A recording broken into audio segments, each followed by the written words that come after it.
இந்த பதிவில் உடற்பயிற்சி எவ்வளவு முக்கியம், எக்ஸசைஸ் செய்வதால் நம்மளுக்கு என்னென்ன நன்மைகள் ஏற்படுகிறது என்பதை முக்கியமாக காண்போம். எக்ஸசைஸ் செய்வதால் உடலுக்கு அனைத்து நன்மைகளும் கிடைக்கும். எக்ஸசைஸ் செய்யாமல் இருக்கிறது ரொம்ப ரொம்ப தவறு.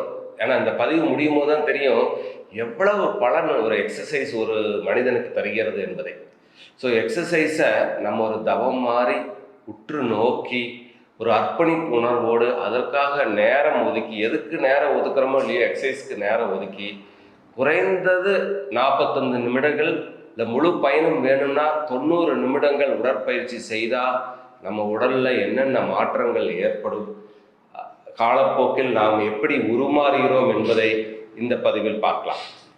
முதலில் எக்ஸசைஸ் செய்தால் நம்ம மசில் பில்ட் ஆகும், தசைகள் வலுவடையும், மசில் ஃபைபர் லென்த் அதிகமாகும், மசில் மாஸ் அதிகமாகும், நம்ம ஜாயின்ஸ் எல்லாம் ஸ்ட்ரென்தன் ஆகும்.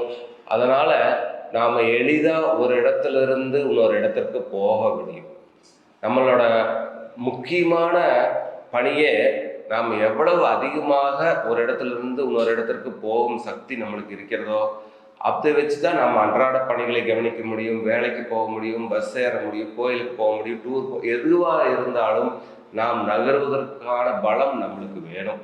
அந்த பலம் வேணும்னா நம்ம தசைகள் உறுதியாக இருக்க வேண்டும். இந்த தசைகள் உறுதிப்படுத்த எக்ஸசைஸ் மிக மிக முக்கியம். இந்த தசைகள் உறுதி இல்லாதங்காட்டுங்க வயசானவங்க விழுறதுக்கான வாய்ப்பு ஜாஸ்தி, பேலன்ஸ் இல்லாமல் விழுகிறது, பாத்ரூமில் வலிக்கு விழுகிறது, அது சம்மந்தமாக ஏற்படக்கூடிய காயங்கள், உடல் உபாதைகள், இது எல்லாமே தசைகள் வலுவில்லாதங்காட்டி தான் வருது. ஸோ தசைகள் வலுப்படுத்த எக்ஸசைஸ் மிகவும் முக்கியம். அது மட்டும் இல்லை, மசில் மாஸ் ஓவராலாக இன்க்ரீஸ் ஆச்சுன்னா நம்ம உடம்புல பேசல் மெட்டபாலிக் ரேட் என்று சொல்வார்கள், அது அதிகமாக இருக்கும். ஒரு மஸ்குலர் மேனுக்கு பேசல் மெட்டபாலிக் ரேட் அதிகமாக இருக்கும். ஏன் இந்த பேசல் மெட்டபாலிக் ரேட் முக்கியம்னா, இந்த பேசல் மெட்டபாலிக் ரேட்டு 60-70% உணவை கரைக்க உதவுகிறது. It consume 60 to 70% of energy we consume. So உடம்போட சர்க்கரை அளவை சீராக வைப்பதற்கு இந்த அதிகப்படியான பேசல் மெட்டபாலிக் ரேட் மிக உதவியாக இருக்கிறது. ஸோ எக்ஸசைஸ் தசைகளை வலுவாக்குகிறது. இரண்டாவது, எக்ஸசைஸ் நமது எலும்புகளை வலுவாக்குகிறது. எலும்பில் கால்சியம் கண்டென்ட் ஜாஸ்தியாக உதவுகிறது. போன் மினரலைசேஷன் என்று சொல்வார்கள், போன் மினரல் டென்சிட்டி என்று ஒரு டெஸ்ட்டே இருக்கிறது. ஸோ உடம்புல கால்சியம் தாதுக்கள் எல்லாமே போன் வலுவடைவதற்கு மிகவும் தேவை. அது எல்லாம் அதிகமாவதற்கு எக்ஸசைஸ் மிக மிக அவசியம். எக்ஸசைஸ் செய்யறதுனால நம்ம போன் மாஸ் ஜாஸ்தியாகும், போன் மினரல் டென்சிட்டி ஜாஸ்தியாகும், எலும்புகள் வலுவாகும், ஜாயின்ஸ் ஃப்ளெக்சிபிள் ஆகும், ஜாயின் சுற்றி இருக்கிற லிகமெண்ட்ஸ், கேப்சியூல், அதை சுற்றி இருக்கிற மசில், அந்த ஜாயிண்ட்டுக்குள்ளே இருக்கிற திரவம், கார்டிலேஜ், இது எல்லாமே வலுவாகிறதுக்கு எக்ஸசைஸ் மிக உதவியாக இருக்கும். அதனால் போன் ரிலேட்டட் இன்ஜுரிஸ் வயதாகும் போது முக்கியமாக பெண்களுக்கு ஈஸ்ட்ரஜன் என்ற ஹார்மோன் குறையும். அது குறையிறனால அவங்களுக்கு போன் ஆஸ்டியோபோரோசிஸ், அதாவது போன் வலு இழந்து காணப்படும். அதனால் அவங்க விழுந்தால் சீக்கிரம் ஃப்ராக்சர், வயதானவங்க பார்த்திங்கன்னா சீக்கிரமாக விழுந்த உடனேயே கால் முட்டி இடுப்பு பகுதியில் ஃப்ராக்சர்கள் ரொம்ப காமன். ஸோ அது ரொம்ப இப்போ 70 வயசுக்கு மேலானாலே ரொம்ப ஜாக்கிரதையாக தான் இருக்கும் வயதானவங்க நடமாடும் போது. இது என்ன காரணம்? அவங்க இளம் வயதில் போதிய எக்ஸசைஸ் செய்யாதங்காட்டி போன்கள் வலுவிழந்து காணப்படுகிறது. ஸோ நம்ம இளம் வயதில் நல்லா எக்ஸசைஸ் செஞ்சோம்னா நம்ம மசிலும் போனும் ஜாயிண்ட் கேப்சியூல் லிகமெண்ட் எல்லாமே ஸ்ட்ராங்காக இருக்கும்போது வயதாகும்போது நம்ம கீழே விழுகாமல் தடுக்க முடியும். ஒன்று, நம்ம பேலன்ஸ் நம்ம மெயின்டைன் பண்ண முடியும். அடுத்தது, அப்படியே விழுந்தாலும் ஃப்ராக்சர் அவ்வளோ சீக்கிரம் ஆகாமல் தடுக்க முடியும்.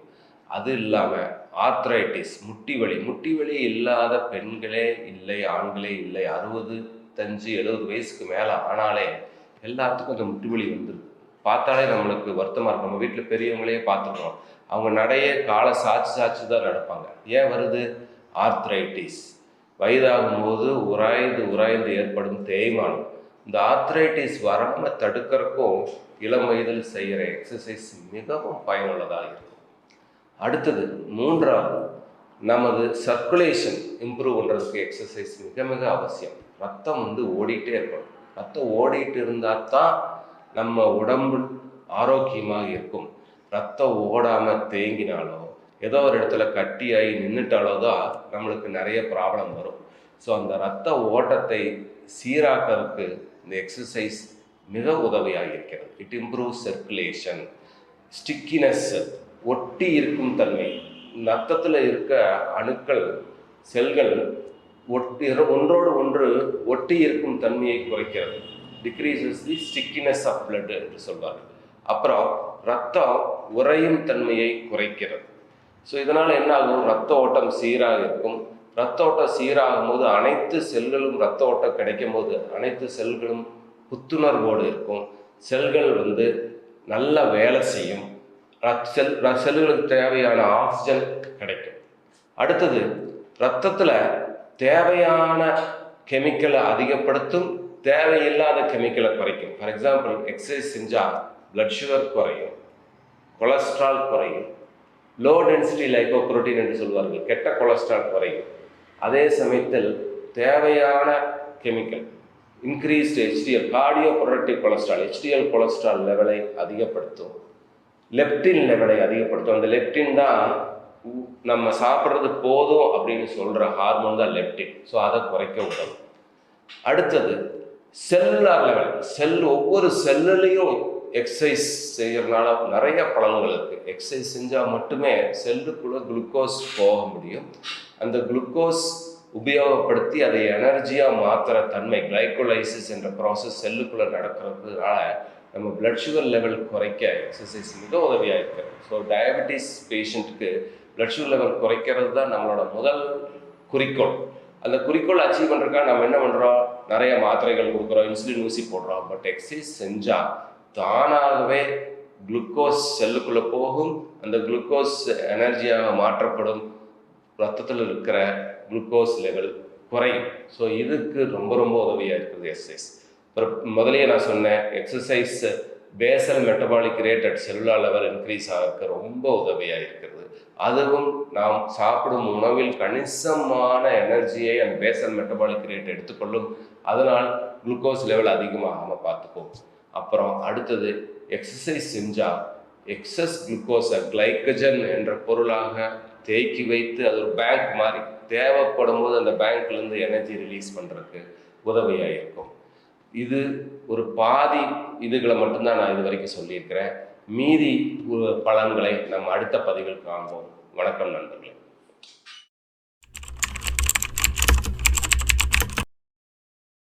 இந்த பதிவில் நம்ம மேலும் என்னென்ன நன்மைகள் எக்ஸசைஸ் ஒரு மனிதனுக்கு தருகிறது என்பதை பார்த்தோம். ஹார்மோன்ஸ் நல்ல ஹார்மோன்ஸ், கெட்ட ஹார்மோன்ஸ்னு ரெண்டு இருக்கு. Anabolic hormones and catabolic hormones. Exercise செய்கிறனால அனபாலிக் ஹார்மோன் ரிலீஸ் ஜாஸ்தி ஆகும். உதாரணமாக growth ஹார்மோன் லெவல், ஒரு மனிதன் வளர்வதற்கு முக்கியமான ஹார்மோன் growth ஹார்மோன். உயரமாவதற்கு, தசைகள் பலமாவதற்கு, எலும்புகள் வளர்வதற்கு எல்லாத்துக்கும் இந்த growth ஹார்மோன் அவசியம். இந்த growth ஹார்மோனை அதிகரிக்கிற சக்தி எக்ஸசைஸ்க்கு இருக்குது. ஸோ சரியான வயதில் நன்றாக எக்ஸசைஸ் செய்யும் ஒரு மனிதனுக்கு அந்த growth ஹார்மோன் லெவல் ஜாஸ்தியாக இருக்கும். அந்த growth ஹார்மோன் லெவல் ஜாஸ்தியாக இருந்தால் அவனது முழு வளர்ச்சியையும் அடைவான். அது மட்டும் இல்லாமல் டெஸ்டோஸ்டிரோன் என்ற ஹார்மோன் ஆண்களுக்கும், ஈஸ்ட்ரஜன் என்ற ஹார்மோன் பெண்களுக்கும் மிக மிக அவசியம். இந்த ரெண்டு ஹார்மோன் லெவல் இன்க்ரீஸ் ஆகிறதுக்கு எக்ஸசைஸ் ரொம்ப உதவியாக இருக்கும். எக்ஸசைஸ் பண்ணுறதுனால இந்த ரெண்டு ஹார்மோன் லெவல் அதிகமாக சுரக்கிறனால ஒரு மனிதன், ஒரு மேல், ஒரு ஆண் தனது முழு உருவத்தை அடைகிறான், ஒரு பெண் தனது முழு உருவத்தை அடைகிறான். ஸோ எக்ஸசைஸ் செய்வதால் growth ஹார்மோன், டெஸ்டோஸ்டிரோன், ஈஸ்ட்ரஜன் போன்ற அனைத்து அனபாலிக் ஹார்மோன் ரிலீஸ் ஜாஸ்தி ஆகுது. அதுக்கு அடுத்தபடியாக எக்ஸசைஸ் செய்கிறனால இன்சுலின் செக்ரீஷன், இன்சுலின் லெவல் குறையுது. இன்சுலின் ஒரு முக்கியமான ஒரு ஹார்மோன். அதோட தேவையை எவ்வளவு முடியுமோ அவ்வளவு சிக்கனமாக பயன்படுத்துவது மிக மிக நன்று. அதற்கு எக்ஸசைஸ் உதவியாக இருக்குது. எக்ஸசைஸ் செய்யறதுனால ஆட்டோமேட்டிக்காக செல்லுக்குள்ள குளுக்கோஸ் போகுதுன்னு சொன்னோம். ஸோ ஆட்டோமேட்டிக்காக செல்லுக்குள்ள குளுக்கோஸ் போகும்போது இன்சுலினோட தேவை குறையுது. அடுத்ததா எக்ஸசைஸ் செய்யறதுனால இருதயம் பலமாகிறது. ஒரு அத்லட்டோட ஹார்ட் வால்ஸ், இருதய சுவர்கள் மிக பலமானதாக மாறும். ஏன்னா எக்ஸசைஸ் செய்யும்போது உடம்புல இருக்கிற பிளாஸ்மா வால்யூம், ரத்தத்தின் அளவு அதிகமாகுது. அந்த ரத்தம் இருதயத்துக்கு போய் சேரும் அளவு அதிகம், வீனஸ் ரிட்டர்ன்ஸ் அது அதிகமாகுது. இதெல்லாம் அதிகமாகும் போது இருதய வால்கள், இருதய சுவர்கள் பலமாகும். அது பலமாகறக்காட்டி என்ன ஆகும், இருதயமே மற்ற சாதாரண எக்ஸசைஸ் செய்யாத ஆண்களோட இருதயத்தை கம்பேர் பண்ணும்போது கொஞ்சம் பெருசாக இருக்கும். அதனால் ஒவ்வொரு முறையும் இருதயம் பம்ப் பண்ணும்போது மோர் அமௌண்ட் ஆஃப் பிளட், அதிக ரத்தம் சர்க்குலேஷனுக்கு வரும். அதுக்கு பேர் ஸ்ட்ரோக் வால்யூம் என்று சொல்லுவாங்க. ஒரு முறை இருதயம் பம்ப் செய்யும்போது வெளிவரும் ரத்தத்தின் அளவை ஸ்ட்ரோக் வால்யூம் என்று செய்வார்கள். இந்த ஸ்ட்ரோக் வால்யூம் இம்ப்ரூவ் பண்ணுறதுக்கு எக்ஸசைஸ் மிக மிக உதவியாக இருக்கிறது. சாதாரணமாக ஒரு மனிதன் 72 முறை இருதயம் துடித்தாத்தான் தேவையான கார்டியாக் அவுட்புட் 5 லிட்டர் உடம்புக்கு ஃபுல்லாக போய் சேரும்.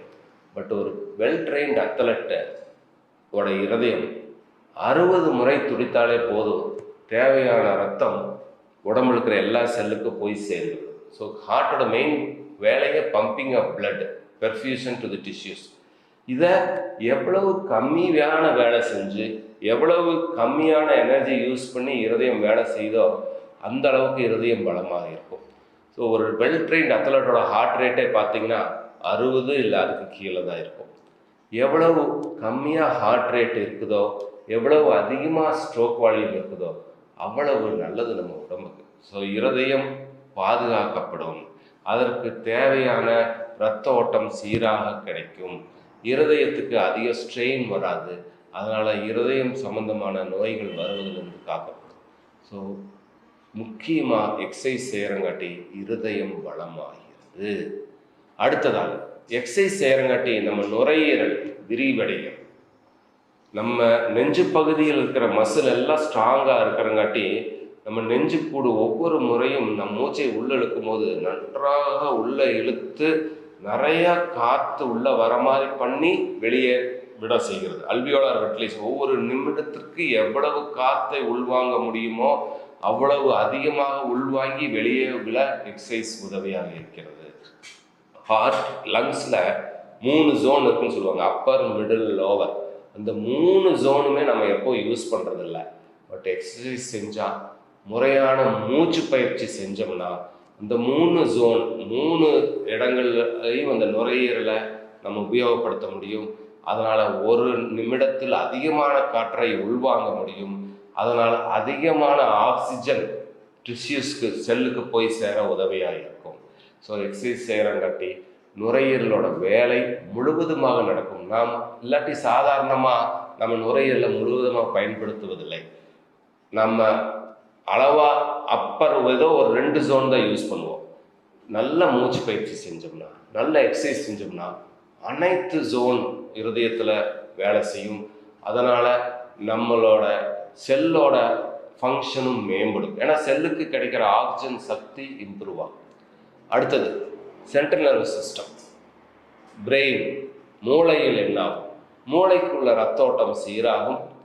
நம்மளோட மூடு இம்ப்ரூவ் ஆகும். நம்ம ஒரு நல்ல நல்ல எக்ஸசைஸ் செய்து வர ஒரு நபர் மிகுந்த கர்வத்தோடு நிமிர்ந்து நடப்பதை நாங்கள் பார்க்கலாம். நம்மளுக்கு தன்னம்பிக்கை ஜாஸ்தியாகும்.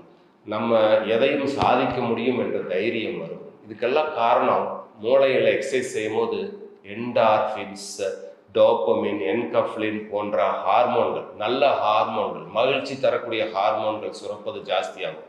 அதனால் ஒரு மனிதனின் தன்னம்பிக்கையை மேம்படுத்த எக்ஸசைஸ் மிகவும் உதவியாக இருக்கும்.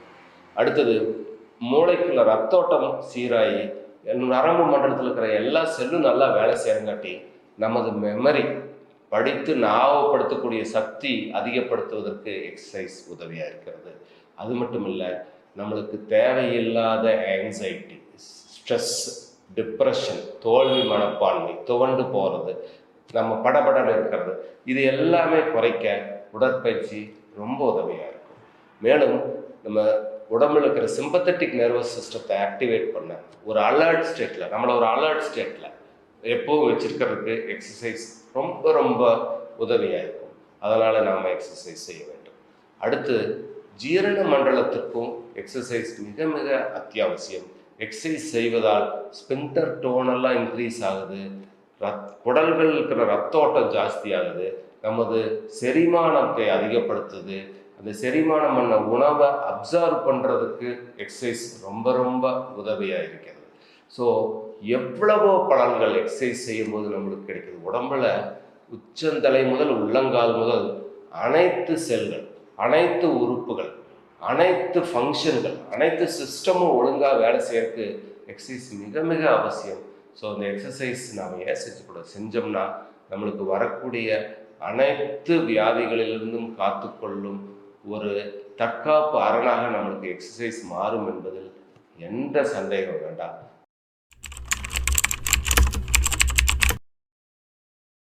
இது எப்படி பார்க்கறது? எப்படி சிம்பிளா ஈஸியா ஒரு ஏழை முதல் பணக்காரன் வரை அனைவருமே உடல் நலனை எப்படி பேணி காப்பது, மிக எளிதாக பேணி காப்பது எப்படி? அது ஒரு பெரிய கஷ்டமே இல்லை. ஒரு சிம்பிளான வழிமுறை. நாம் கதவை திறந்துட்டு வெளியே போக நடக்க தயாராக இருந்தால் போதும், வேற எதுவுமே வேண்டாம். இதுக்குன்னு தனியாக ஸ்பெஷலாக ட்ரெஸ்ஸு வேண்டியதில்லை, தனியாக காஸ்ட்லியான எக்யூப்மெண்ட் எதுவும் தேவையில்லை, பெரிய இன்ஃப்ராஸ்ட்ரக்சர் தேவையில்லை, ஜிம்முக்கு போக வேண்டியதில்லை, எதுக்கும் ஒரு ஃபீஸ் கட்ட வேண்டியதில்லை, ஒரு கோச் வேண்டியதில்லை, நம்மளுக்கு வழிகாட்டுறதுக்கு ஒருத்தர் தேவையில்லை. நாம் நினச்சா போதும். சும்மா கதவை திறந்துட்டு வெளியே போய் நடக்க ஆரம்பிக்கும். முதல்ல நடக்க ஆரம்பிப்போம், நகர ஆரம்பிப்போம். நம்ம லைஃப் ஸ்டைலில் சின்ன சின்ன மாற்றங்களை கொண்டு வருவோம். இடத்த விட்டு எந்திரிப்போம், போய் தண்ணி குடிச்சிட்டு வருவோம், டிவியை போய் நிறுத்திட்டு வருவோம், மார்க்கெட்டுக்கு நடந்து போவோம், மொபைல் ஃபோன் குறிப்பிட்ட நேரங்களில் மட்டும் உபயோகப்படுத்தணுங்கிற டிசிப்ளின் கொண்டு வருவோம். இதெல்லாம் சின்ன சின்ன மாற்றங்கள், நம்ம லைஃப் ஸ்டைலில் சின்ன சின்ன மாற்றங்கள் புகுத்தினாலே நம்ம உடல் ஆரோக்கியம் மேம்படுவதை கண்கூடாக பார்ப்போம். ஸோ இதை முதல்ல செஞ்சுட்டு பிறகு ஒரு வரைமுறைக்கு உட்பட்ட எக்ஸசைஸ் ப்ரோக்ராமை நம்ம அமல்படுத்துவோம். ஒரு நாளைக்கு குறிப்பிட்ட நேரத்தை நம்ம உடல்நலனுக்காக செலவு செய்வோம். ஸோ அதில் சிம்பிள் அண்ட் பெஸ்ட் எக்ஸசைஸ்னால் வாக்கிங் தான். வாக்கிங் ஏன் நல்லது? வாக்கிங் எப்படி செய்ய வேண்டும்? வாக்கிங் செய்வதால் நம்மளுக்கு என்னென்ன பலன்கள் கிடைக்கிறது என்பதை வரப்போகும் 3-4 பதிவுகளில் காண்போம். சிம்பிளாக ஒரு சம்மரியில் சொன்னால், வாக்கிங் போகிறங்காட்டி ஒரு நியரஸ்ட் கம்ப்ளீட் எக்ஸசைஸ் என்று சொல்வாங்க. நியர் டு கம்ப்ளீட் எக்ஸசைஸ், ஒரு முழுமையான உடற்பயிற்சி செய்த பலன் ஒரு நபர் தொடர்ந்து 40-45 நிமிடங்கள் நடப்பதால் கிடைக்கும். ஸோ நடப்பதற்கு எது முக்கியம்? நம்ம 2 கால்கள்.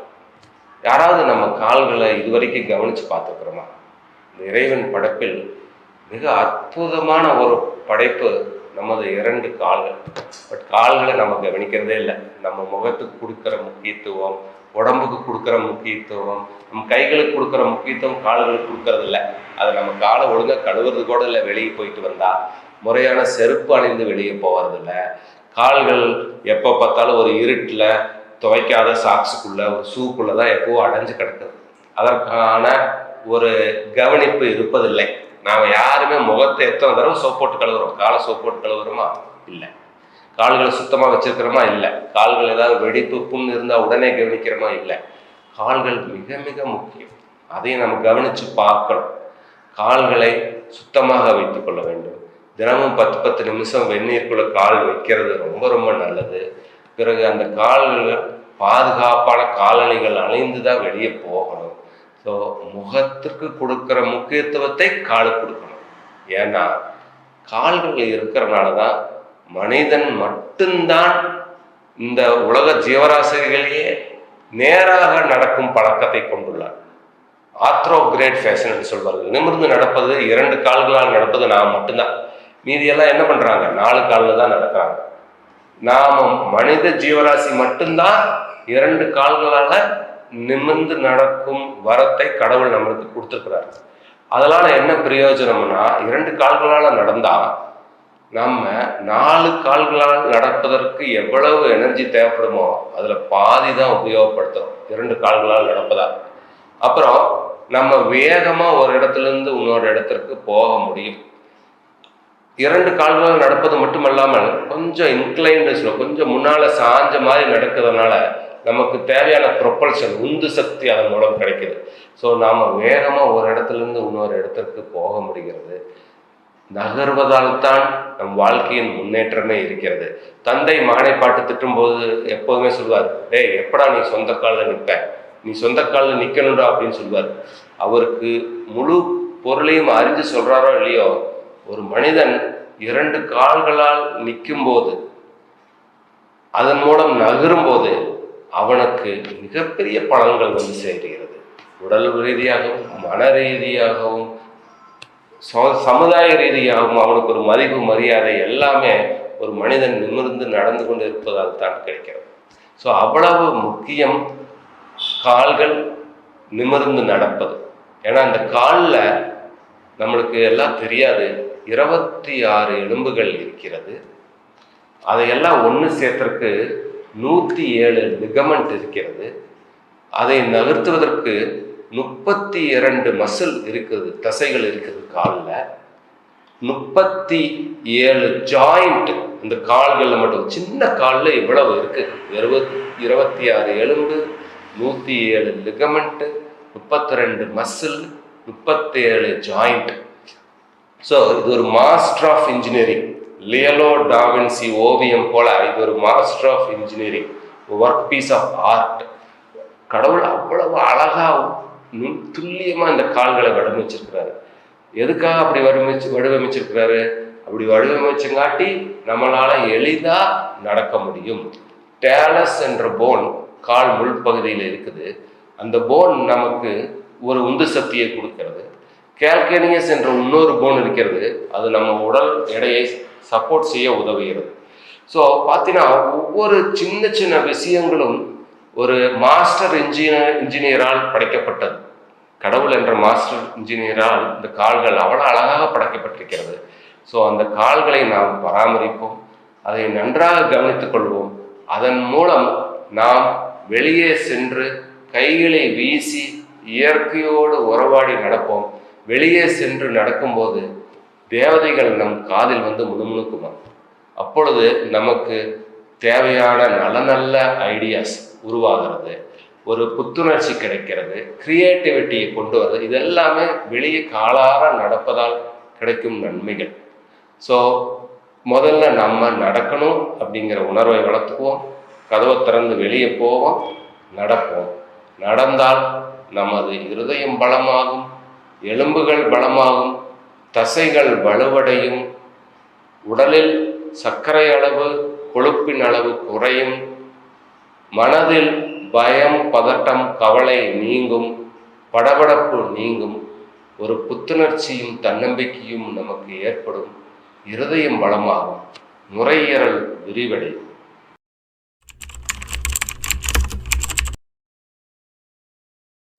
நாம் போன 2 பதிவுகளில் எக்ஸசைஸ் நம்மளுக்கு எவ்வளோ முக்கியம் என்பதை பார்த்தோம். ஸோ எக்ஸசைஸ் முக்கியம் என்கிறது தெரியுது. அப்போது ஏன் நம்ம எக்ஸசைஸ் செய்யக்கூடாது, எது நம்ம எக்ஸசைஸ் செய்வதை தடுக்குது, அதை பார்ப்போம். டெக்னாலஜி வளர வளர மனிதர்கள் நகர்வது கம்மியாகிவிடுது. பழங்காலில் பார்த்தீங்கன்னா நம்மளோட வாழ்க்கை முறையே ஹண்டர் கேதரர் லைஃப் ஸ்டைல்னு சொல்வார்கள். விலங்குகளை வேட்டையாடி காடு மேடெல்லாம் அலைந்து கிடைக்கும் பழங்கள் கொட்டைகள் இவற்றை கிழங்குகள் ஆகியவற்றை புசித்து வந்தான் மனிதன். அப்போது அவன் மூவ்மெண்ட் ஜாஸ்தியாக இருக்கு. அவன் அங்கேருந்து இங்கேருந்து எங்கே உணவு கிடைக்குது அங்கே போய் தானே அவன் போயிட்டே இருந்தான். அது நாடோடி வாழ்க்கை. ஆனால் போக போக என்னாச்சு, எவல்யூஷன் வர வர நாம் நகருவது குறைந்து விட்டது. நம்ம இன்வென்ஷன்ஸ் நிறைய புது கண்டுபிடிப்புகளை உருவாக்கணும். முதல்ல சக்கரத்தை உருவாக்கினோம், பிறகு நெருப்பை உருவாக்கினோம். இதை கொண்டு நாம் பயணப்படுவது வேகமானது. உணவை சமைத்து சாப்பிட ஆரம்பித்தோம். அப்புறம் காடுகளை அழித்து விவசாயம் செய்து மனிதன் தண்ணீர் எடுக்கும் இடங்களில் தங்கி அதிலிருந்து வர உணவுப் பொருட்களை சமைத்து சாப்பிடும் பழக்கம் வந்தது. ஸோ நகருவது கொஞ்சம் கொஞ்சமாக குறைஞ்சது. ஒரு இடத்துல மனிதன் செட்டில் ஆக ஆரம்பித்தான். அவனுக்குன்னு ஒரு வீடு அமைச்சுக்கிட்டான். அப்புறம் நாளடைவில் டெக்னாலஜி வளர வளர முதல்ல நடைப்பயணம்தான் முக்கியமான போக்குவரத்தாக இருந்தது. அதுக்கப்புறம் விலங்குகளை வைத்து பயணம் செய்தோம். பிறகு மோட்டரைஸ்டு வெஹிக்கிள், கார், பஸ்ஸு போன்றதெல்லாம் வந்தது. அதெல்லாம் வர ஆரம்பித்ததுலேருந்து நமது நடை குறைந்து பயணத்திற்கு நாம் நமது கண்டுபிடிப்புகளை உபயோகப்படுத்த ஆரம்பித்தோம். அப்புறம் வீட்டில் பார்த்தீங்கன்னா வீட்டு வேலைகளை முதல்ல நாமளே செஞ்சுட்டு இருந்தோம். சயின்டிஃபிக் கண்டுபிடிப்புகள் வந்ததுக்கப்புறம் மிக்சி, கிரைண்டர், வேக்யூம் கிளீனர் போன்ற கேஜெட்ஸ் எல்லாம் வந்ததுக்கப்புறம் நாம் வேலை செய்கிறது குறைஞ்சு மெஷின் நம்மளுக்காக வேலை செய்யுது. மெஷின் எல்லாமே நம்மளுக்கு தான் வேலை செய்யுது. இதனால் நாம் நகருவது குறைந்து விட்டது, நடப்பது குறைந்து விட்டது. மேலும் எல்லார் வீட்லேயும் இப்போ டிவி இருக்குது. அந்த டிவியில் 24 hours சேனல் வந்துருச்சு. 24 hours ஏதோ ஒன்று அதில் காமிச்சிட்டே இருக்கிறான். ஸோ நாம் எப்போவுமே இந்த டிவி முன்னால் உட்கார பழக்கம் வந்துருச்சு. அது மட்டும் இல்லாமல் அந்த டிவியை ஆப்ரேட் பண்ணுறதுக்கு கூட இப்போ ரிமோட் வந்துருச்சு. அது கூட நம்ம நகர்ந்து போய் செய்கிறதில்ல, ரிமோட் வச்சு தான் டிவி சேனல் மாத்திரம். மேலும் ஒருத்தருக்கு இன்னொருத்தர்கிட்ட பேசுறதுக்கு ஆஃபீஸே வச்சிங்கன்னா ஒரு இடத்துலேருந்து இன்னொரு இடத்துக்கு போகிறதுக்கு நடந்து போய் இன்னொருத்தர்கிட்ட பேசுவோம். ஏதாவது வேணும்னா அவரை கூப்பிடணும்னா போவோம். பட் இப்போ இன்டர்காம் வசதி வந்ததுலேருந்து நாம் அதுக்கு போகிறதில்ல. எலிவேட்டர், லிஃப்ட் போன வந்துருச்சு. ஸோ மாடிப்படி உபயோகப்படுத்துறதில்ல. குழந்தைகள் முக்கியமாக இந்த விர்ச்சுவல் விளையாட்டு என்று சொல்வார்கள், வீடியோ கேமில் விளையாடுறது தான் அவங்க மெயினாக பண்ணுறாங்க. ஸோ கிரவுண்டில் போய் விளையாடுறதில்ல, விளையாட்டுக்கான நேரம் ஒதுக்கிறதில்ல. ஸோ இது எல்லாம் அதுலேயும் ரொம்ப முக்கியமாக மொபைல் ஃபோன் வந்ததுலேருந்து நாம் நகருவது சுத்தமாக நின்று போச்சு. ஸோ நாம் நகராமல் ஒரு இடத்துல இருக்க நம்மளுக்கான தொந்தரவுகள் ஜாஸ்தி ஆயிடுச்சு. சிட்டிங் இஸ் நியூ ஸ்மோக்கிங் என்று சொல்வார்கள். அமர்ந்திருப்பது சிகரெட் பிடிப்பதற்கு சமானம். ஒருவர் சிகரெட் பிடித்தால் என்னென்ன உடல் உபாதைகள் அவருக்கு வருமோ அதே உபாதைகள் நாம் ஒரு இடத்தில் அதிக நேரம் உட்கார்ந்து இருந்தால் வரும். ஸோ நாம் உட்காருவதை தவிர்க்க வேண்டும், ஒரே இடத்தில் இருப்பதை தவிர்க்க வேண்டும். எவ்வளவு முடியுமோ அவ்வளவு நாம் நகர வேண்டும். Keep moving. அதாவது ஒரு கடைக்கு போகணுன்னா முடிஞ்ச அளவுக்கு ஸ்கூட்டர் இல்லை 2 வீலர் யூஸ் பண்ணாமல் நடந்து போய் வாங்கிட்டு வருவோம். டிவியை ஆஃப் பண்ணி ஆன் பண்ணுறது நாம் எந்திரிச்சு போய் ஆஃப் பண்ணுவோம். ஆஃபீஸ்க்கு போகும்போது படிகளை உபயோகப்படுத்துவோம். லிஃப்ட்டு யூஸ் பண்ண வேண்டாம். சின்ன சின்ன வேலைகள், மார்க்கெட்டுக்கு போகிறது சைக்கிளில் போவோம். பக்கத்தில் 1 கிலோமீட்டர் 2 கிலோமீட்டர் தான் போக வேண்டியிருந்ததுன்னா அதுக்கு சைக்கிளில் போவோம், நடந்து போவோம். பஸ்ஸுலேயோ கார்லேயோ நம்ம போக வேண்டாம். ஸோ எவ்வளவு முடியுமோ நமது அன்றாட பழக்க வழக்கங்கள்லேயே நடையை இன்க்ளூட் செஞ்சுக்கணும். ஸோ ஒரு ஆஃபீஸ்லேருந்து திரும்பி வர்றோம், வீட்டுக்கு வர்றதுக்கு ஒரு ஸ்டாப் முன்னால் இறங்கி அந்த தூரத்துக்கு நடந்து வருவோம். ஸோ அன்றாட பணிகளையே நடைய புகுத்துவோம். எவ்வளவு முடியுமோ அவ்வளோ நகருவோம். நகர உடம்புக்கு நல்ல நல்ல மாற்றங்கள் ஏற்பட்டு, உடம்புக்கு மட்டும் இல்லை மனதுக்கும் நல்ல நல்ல மாற்றங்கள் ஏற்பட்டு நமது உடல் நிலை, மனநிலை சீரடைவதை நாமளே கண்கூட பார்க்கலாம். அதாவது ஃபிசிக்கல் மொராலிட்டி ஒன்று இருக்கிறது. நம்ம உடல்நிலையை தற்காத்து கொள்வது நமது மிகப்பெரிய கடமை. இந்த உலகத்திலேயே மிகவும் முக்கியமான நபர் யார் என்று ஒருத்தரை கேட்டால் நம்ம மனைவியை சொல்லுவோம், தாயை சொல்லுவோம், தகப்பனை சொல்லுவோம், இல்லை நமது ஆசிரியர்களை சொல்லுவோம், இல்லை நண்பர்களை சொல்லுவோம், இல்லை தலைவர்கள் யாராவது சொல்லுவோம், இல்லை நம்மளுக்கு ஒரு பிடித்த நடிகரை சொல்லுவோம், இல்லை ஒரு ஸ்போர்ட்ஸ் பர்சனை சொல்லுவோம். கிடையாது. இந்த உலகத்திலேயே முக்கியமான நபர் நீங்கள் தான். You are the most important one in this world. So உங்களை முதல்ல பாதுகாக்க வேண்டியது உங்களோட கடமை. ஸோ ஃபிசிக்கல் மொராலிட்டி, நமது உடல்நிலையை பேணி காப்பது ஒவ்வொருவரும் கடமை. ஆனால் நாம் நன்றாக இருந்தால் தான் இந்த உலகத்துக்கு பயனுள்ளவராக நாம் இருப்போம். ஸோ நம்ம அதையே முதல்ல கவனமாக பார்க்க வேண்டும். ஒரு சின்ன இன்ஸ்ட்ருமெண்ட் வாங்கினாலே மெயின்டெனன்ஸ் மேனுவல்னு ஒன்று கொடுக்குறாங்க. டிவி வாங்குகிறோம், ஃப்ரிட்ஜ் வாங்குகிறோம், அதுக்கு ஒரு மெயின்டெனன்ஸ் மேனுவல் இருக்குது. அது மாதிரி நமது உடலுக்கு ஏதாவது மெயின்டெனன்ஸ் மேனுவல் வச்சுருக்கிறோமா? கண்டிப்பாக வேண்டும். உடலுக்கு ஒரு மெயின்டெனன்ஸ் மேனுவல் வேணும். ஏன்னா ஒரு ஒரு வீட்டில் ஒரு 10 வருஷம் இருக்கிறோம் வாடகைக்கு, ஒரு அலுவலகத்துக்கு போனால் ஒரு காலையிலேருந்து சாயந்தரம் வரைக்கும் ஒரு 8 மணி நேரம் இருக்கிறோம். இந்த மாதிரி கொஞ்ச நேரம் இருக்கிற இடத்தையே நாம் சுத்தம் பண்ணி அழகுபடுத்தி அவ்வளோ அருமையாக மெயின்டைன் பண்ணி வைக்கும்போது 100 வருடம் வாழப்போகும் இந்த உடம்பை நாம் எவ்வளவு பாதுகாக்க வேண்டும். ஸோ நம்மளுக்குன்னு ஒரு மெயின்டெனன்ஸ் மேனுவல் வேணும். நமது உடம்பை பாதுகாக்கணுங்கிற எண்ணம் வேணும். இந்த உலகத்திலேயே மிக முக்கியமான நபர் நாம் தான் என்ற உணர்வை நமது மனதில் நிலைநிறுத்திக் கொள்ள வேண்டும். பிறகு அதற்காக நாம் வேலை செய்ய வேண்டும். அப்போதுதான் நமது ஆரோக்கியம் மேம்படும். ஹெல்த் என்பது வெறும் உடலை மட்டும் சார்ந்ததல்ல. Health is a social, mental, physical, intellectual, professional wellbeing. So அனைத்து விதமாக மனது சந்தோஷமாக இருக்க வேண்டும், உடல் ஆரோக்கியமாக இருக்க வேண்டும், அனைவருடன் நன்றாக பழக வேண்டும், படிப்பதில் நாம் கவனம் செலுத்த வேண்டும், தொழிலில் நாம் முன்னேற வேண்டும், அனைத்து உறவினர்களையும் அரவணைத்து செல்லும் பண்பை வளர்த்துக்கொள்ள வேண்டும். இது எல்லாம் வேணும்னா நம்மளுக்கு உடல் ஆரோக்கியம் வேண்டும். ஹெல்த் தான் பேசிக் ஃபார் எவ்ரிதிங். ஸோ இதை கருத்தில் கொண்டு இன்றிலிருந்து நாம் ஃபிசிக்கல் மொராலிட்டியை ஃபாலோ பண்ணணும், வருமுன் காப்பதை ஃபாலோ பண்ணணும். Prevention is better then cure. So எல்லா வைத்திய முறைகளும் இப்போது வியாதி வந்ததுக்கப்புறம் என்ன பண்ணணும்னு தான் கான்சென்ட்ரேட் பண்ணுறாங்க. ஆனால் இந்த பதிவில் நான் முக்கியமாக வியாதி வருமுன் காப்பது எப்படி, ஹெல்த் ப்ரிவென்டிவ் ஆஸ்பெக்டை தான் கான்சென்ட்ரேட் பண்ண போகிறேன். எனது குறிக்கோள் disease prevention and health promotion. வியாதிகளை வருமுன் காப்போம், நமது உடல் ஆரோக்கியத்தை மேம்படுத்துவோம். அது எப்படி என்று இனி வரப்போகும் பதிவுகளை காண்போம்.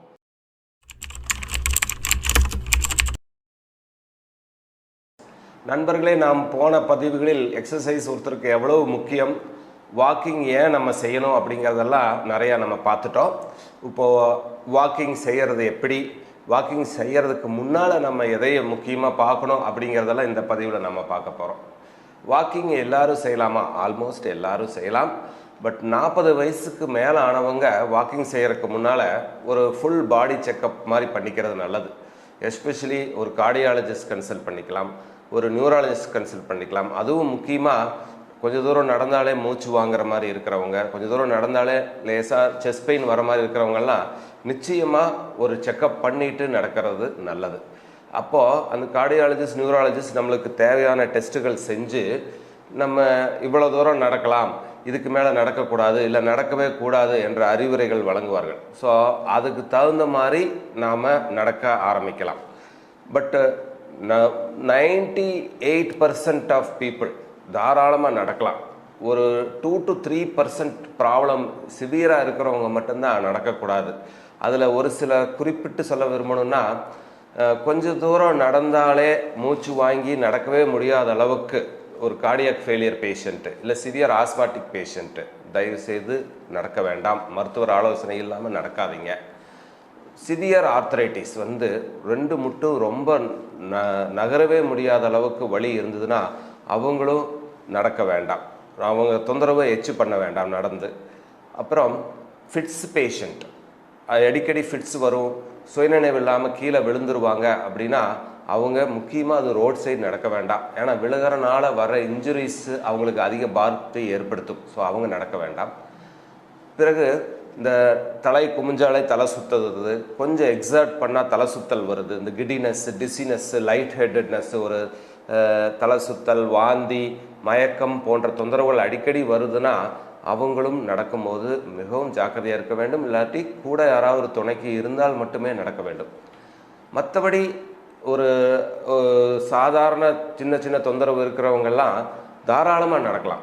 சிவியர் ப்ராப்ளம் இருந்தால் தான் நான் நடக்க வேண்டாம்னு சொல்கிறேன். ஸோ மற்றபடி எல்லாரும் நடக்கலாம். நடக்கிறதுக்கு முன்னால் ஒரு சில விஷயங்களை கவனத்தில் கொண்டால் மட்டும் போதும். அதில் முக்கியமாக டயபெட்டிக், ஹைப்பர்டென்சிவ் அவங்களாம் நடக்கிறதுக்கு முன்னால் அவங்களோட பிளட் சுகரையும் பிளட் ப்ரெஷரையும் பார்த்துக்கிறது நல்லது. அதாவது பேசல் பிளட் சுகர் என்று சொல்வார்கள். நடக்க ஆரம்பிக்கிறதுக்கு முன்னால் அவங்களோட பிளட் சுகர் எவ்வளோன்னு டெஸ்ட் பண்ணிக்கணும். பேசல் பிளட் ப்ரெஷர் என்று சொல்வார்கள். அவர்கள் நடக்க ஆரம்பிக்கிறதுக்கு முன்னால் அவருக்கு பிளட் ப்ரெஷர் எவ்வளோ இருக்குன்னு பார்க்கணும். ஸோ நடக்க ஆரம்பிக்க முன்னால் பார்க்குற பிளட் ப்ரெஷர் ரொம்ப அதிகமாக இருக்குது, சே ஃபார் எக்ஸாம்பிள் சிஸ்டோலிக்கு 180க்கு மேலே, டயஸ்டாலிக்கு 120க்கு மேலே இருந்தால் அவங்க நடந்தால் இம்மீடியட்டாக அந்த ப்ரெஷர் அதிகமாகிறதுக்கு வாய்ப்பு இருக்குது. ஸோ அந்த மாதிரி பேஷண்ட்டு பிளட் ப்ரெஷர் கண்ட்ரோலில் வர்றதுக்கு முன்னால் எக்ஸர்ஷன் கூடாது, நடக்கக்கூடாது.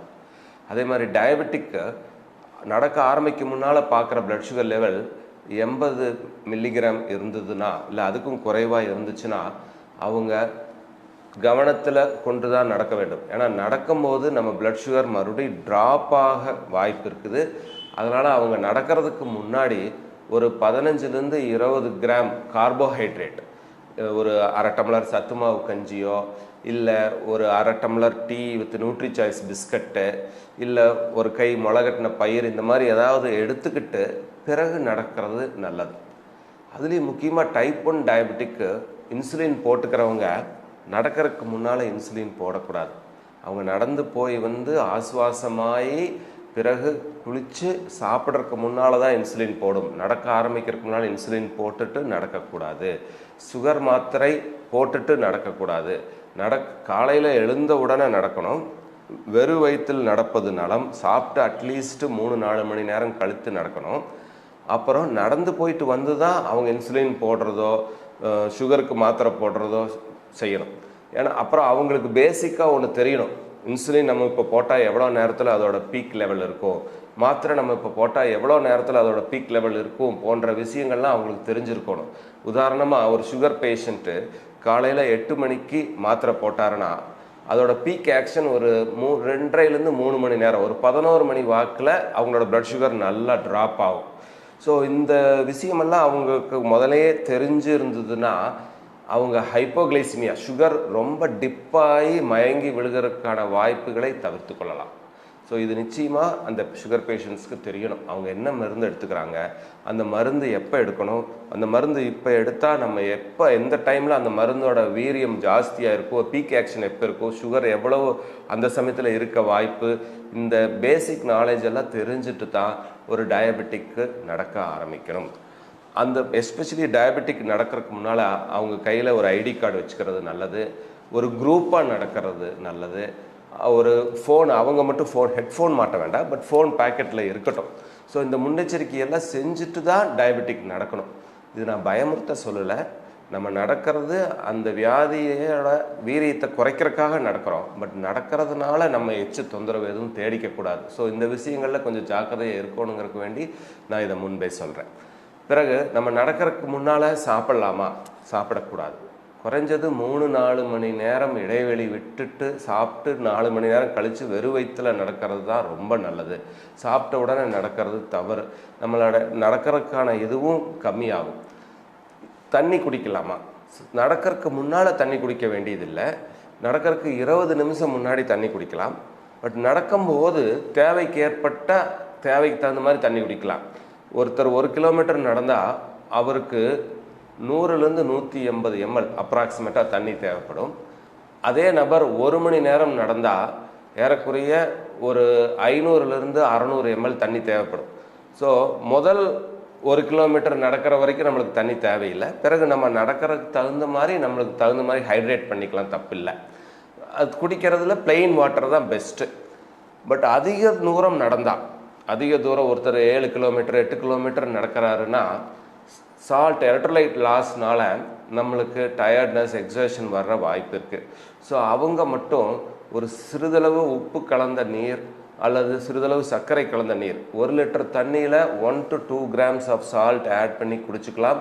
இல்லை 1 லிட்டர் தண்ணியில் 5 to 7 grams of sugar add பண்ணி குடிச்சிக்கலாம். அப்படி குடிச்சிட்டா நம்ம லோஸ் பண்ண எலக்ட்ரோலைட்ஸு நம்மளுக்கு திரும்பி கிடைக்கும். பிறகு முக்கியமாக நம்ம நடந்து போயிட்டு திரும்பி உட்கார்ந்த பிறகு எஸ்பெஷலி டயபெட்டிக்கில் என்ன ஆகும்னா, நம்ம நடக்கும்போது முதல்ல பிளட்டில் இருக்கிற குளுக்கோஸ் குறையும். பிறகு அந்த குளுக்கோஸ் உபயோகமானதுக்கப்புறம் கிளைக்கோஜன் என்ற வேதிப்பொருள் மசில்லேருந்து குளுக்கோஸாக மாறி அது நம்மளுக்கு எனர்ஜி கொடுக்கும். ஸோ நம்ம ஒரு 1 மணி நேரம் 1.5 மணி நேரம் நடந்துட்டு உட்கார்ந்தோம்னா நம்ம மசில் இருக்கிற கிளைக்கோஜன் எல்லாம் டெப்ளீட் ஆயிரும், எல்லாமே உபயோகமாயிரும். ஸோ அந்த லூஸ் பண்ண கிளைக்கஜனை திரும்பி கிடைக்கிறதுக்கு வேண்டி ரத்தத்தில் இருக்கிற குளுக்கோஸ் மறுபடியும் கிளைக்கஜனாக மாறி மசிலில் போய் ஸ்டோர் ஆகும். ஸோ அந்த சமயத்தில் மறுபடியும் ஹைப்போகிளைசிமியா, ரத்தத்தில் சர்க்கரை அளவு குறையும் வாய்ப்பு இருக்கிறது. ஸோ ஆகவே நம்ம அதை கவனத்தில் கொள்ள வேண்டும். நாம் உட்கார்ந்த பிறகு நம்ம ஒரு அரை மணி நேரம் ஆசுவாசப்படுத்திட்டு உடனே ஏதாவது கார்போஹைட்ரேட் சாப்பிட்டுக்கிறது நல்லது. அப்போ தான் நம்ம ஹைப்போகிளைசிமியா வராமல் தவிர்க்க முடியும். மேலும் நம்ம நடக்கும்போது நம்ம முன்பே சொன்ன மாதிரி குரூப்பாக நடக்கணும், நல்ல வெளிச்சமான இடத்துல நடக்கணும். நடக்கும்போது டிராஃபிக் ரூலுக்கு ஆப்போசிட்டு கீப் லெஃப்ட் ஃபார் வெஹிக்கிள்னா நடக்கிறவங்களுக்கு கீப் ரைட்டு. நம்ம டிராஃபிக்கை எதிர்கொண்டு நடக்க வேண்டும். அப்போது நம்மளுக்கு முன்னால் வர வாகனங்களோட மூமெண்ட் நல்லா தெரியும். ஸோ அதனால் வர பாதிப்புலேருந்து நம்மளை தவிர்க்க முடியும். பிறகு இன்னொரு முக்கியமானது, நம்ம எப்போவுமே ஒரு ஐடி கார்டு வச்சுருக்கணும். தேவைப்படும் போது உபயோகப்படுத்த செல்ஃபோன் வச்சுருக்கணும். நம்ம வீட்டில் இருக்கிறவங்களுக்கு எஸ்பெஷலி வயதானவங்க, நான் இந்த இடத்துக்கு போகிறேன், இப்போ நடக்க ஆரம்பிக்கிறேன், இந்த வழியில் போயிட்டு இப்படி வருவேன் அப்படின்னு அந்த ரூட்டெல்லாம் முதலையே சொல்லிட்டு அப்புறம் போயிட்டு வர்றது நல்லது. இந்த நடக்கிறது எப்போ நம்ம நிறுத்தணும்னா, நம்ம தேவைப்பட்ட டிஸ்டன்ஸ் வந்துட்டால் நிறுத்திடலாம், இல்லை நம்ம நினச்ச நேரம் நடந்துட்டால் நிறுத்திடலாம், இல்லைன்னா அதான் நம்ம டார்கெட், இந்த டார்கெட்டை வச்சுட்டு போவோம். பட் அந்த டார்கெட்டை நிச்சயமாக அச்சீவ் பண்ணணுங்கிற அவசியம் இல்லை. நடுவில் நம்மளுக்கு மூச்சு வாங்குது, ரொம்ப நெஞ்சு வலி மாதிரி ஏதாவது வருது, நெஞ்சு அடைக்கிற மாதிரி வருது, தலை சுத்தல் வருது, மயக்கமாக வருது, இந்த மாதிரி ஏதாவது ஒரு சிம்டம் வந்தால் தயவுசெய்து அதில் கவனத்தில் கொண்டு அதை ஸ்டாப் பண்ணுங்கள். நடக்கிறத ஸ்டாப் பண்ணுங்கள், கொஞ்சம் ஆசுவாசப்படுத்திக்கோங்க. அதெல்லாம் நின்னதுக்கு அப்புறமா மறுபடியும் நடக்க ஆரம்பித்தா போதும். ஒன்லி திங் அந்த ரெகுலாரிட்டி இருக்கணும். ஏன்னா ஃபிட்னஸ் கெனாட் பி ஸ்டோர்டு. நம்ம நடக்கிறதுனால வர நன்மைகளை சேமித்து வைக்க முடியாது. ஸோ தொடர்ந்து நடக்கத்தான் நன்மைகள் நம்மளுக்கு சேரும். அதனால் தொடர்ந்து நம்ம நடக்கணும்.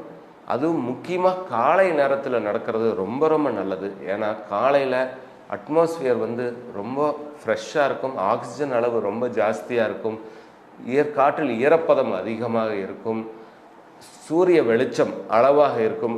இந்தியா மாதிரி டிராபிக்கல் கண்ட்ரியில் அந்த கிளைமேட்டிக் கண்டிஷன் காலையில் தான் ஐடியல். நீங்களும் ஃப்ரெஷ்ஷாக இருப்பீங்க. கொஞ்சம் வார்ம் அப் செஞ்சுட்டு காலையில் நடந்தீங்கன்னா உங்களுக்கு அட்மாஸ்பியர்லேருந்து கிடைக்கிற பெனிஃபிட்டு, அந்த ஆக்சிஜனோட அளவு, அந்த கிளைமேட் ஐடியில் உங்களை டயர்ட் ஆகாமல் ரொம்ப தூரம் நடக்கிறதுக்கு உதவும். அதில் முக்கியமாக காலையில் நடக்கிறதுனால நம்ம அந்த கன்சிஸ்டன்சி தொடர்ந்து நடக்கிறதுக்கு காலை நேரம் தான் உகந்த நேரம். ஏன்னா சாயந்தர நேரம் ஒரு சில சமயம் நம்ம கமிட்மெண்ட்னால நடக்கிறத நம்ம நிறுத்துறதுக்கு வாய்ப்பு இருக்குது, டிஸ்கன்டினியூ பண்ண வாய்ப்பு இருக்குது. பட் காலையில் நேரம் we don't have any commitment, நடக்கிறது தான் முக்கியம். ஸோ காலையில் எழுந்திரிச்சு நடந்தோம்னா அந்த கண்டினியூட்டி தான் தொடர்ந்து நம்ம நடப்போம். அப்புறம் மேலும் நம்ம காலையில் நடக்கணும்னா ஒரு நாளை மிக நன்றாக ஆரம்பித்த திருப்தி நம்மளுக்கு கிடைக்கும். அந்த நாளில் என்ன பண்ணலாம், என்ன நம்ம டே என்னன்னு பிளான் பண்ணலாம். வெற்றி பெற்ற மனிதர்கள் எல்லாமே அந்த நாளை எப்போவுமே சிறப்பாக துவங்குவார்கள். ஸோ காலையில் எந்திரிச்சுன்னா ஒரு நல்ல ஒரு ஃபிசிக்கல் ஆக்டிவிட்டியோடு துவங்கி அந்த டேவை நம்ம பிளான் பண்ணி நம்ம அன்னைக்கு பூரா அந்த எனர்ஜி ஃப்ளோ ஆகிற மாதிரி பார்த்துக்க முடியும். நம்மளை உற்சாகமாக வைக்கிறதுக்கு அது மிகவும் உதவும். அன்னைக்கு நடக்கக்கூடிய வேலைகள் ஒவ்வொன்றா நம்ம செம்மையாக செயல்படுத்த முடியும். ஆகவே நாம் நடப்பதற்கு முன் நமக்கு என்ன, நம்ம உடல் நலத்துக்கு ஏதாவது தேவையிருந்தால் அதில் நம்ம கவனத்தில் கொள்ள வேண்டும். நல்ல தளர்வான ஆடைகள் அணிய வேண்டும், ப்ராப்பர் ஷூ அணிய வேண்டும். காலை நேரத்தில் நடப்பதற்கு மிகவும் நல்லது, கண்டினியூட்டி இருக்கும். எவ்வளோ தூரம் நடக்கணும், எந்த தூரம் போகிறோம், எப்படி வரோங்கிறத முன்னாலேயே பிளான் பண்ணணும். வெறும் வயிற்றில் நடக்கணும். தண்ணீர் எடுத்துகிட்டு போகிறது நல்லது. நடந்து வந்ததுக்கப்புறம் கொஞ்ச நேரம் ஆசுவாசப்படுத்திக்கிறது நல்லது. இது எல்லாத்தையும் கருத்தில் கொண்டு நடந்தால் நம்ம நடக்கிறதுல கிடைக்கிற மேக்ஸிமம் பெனிஃபிட்டு அனுபவிக்க முடியும்.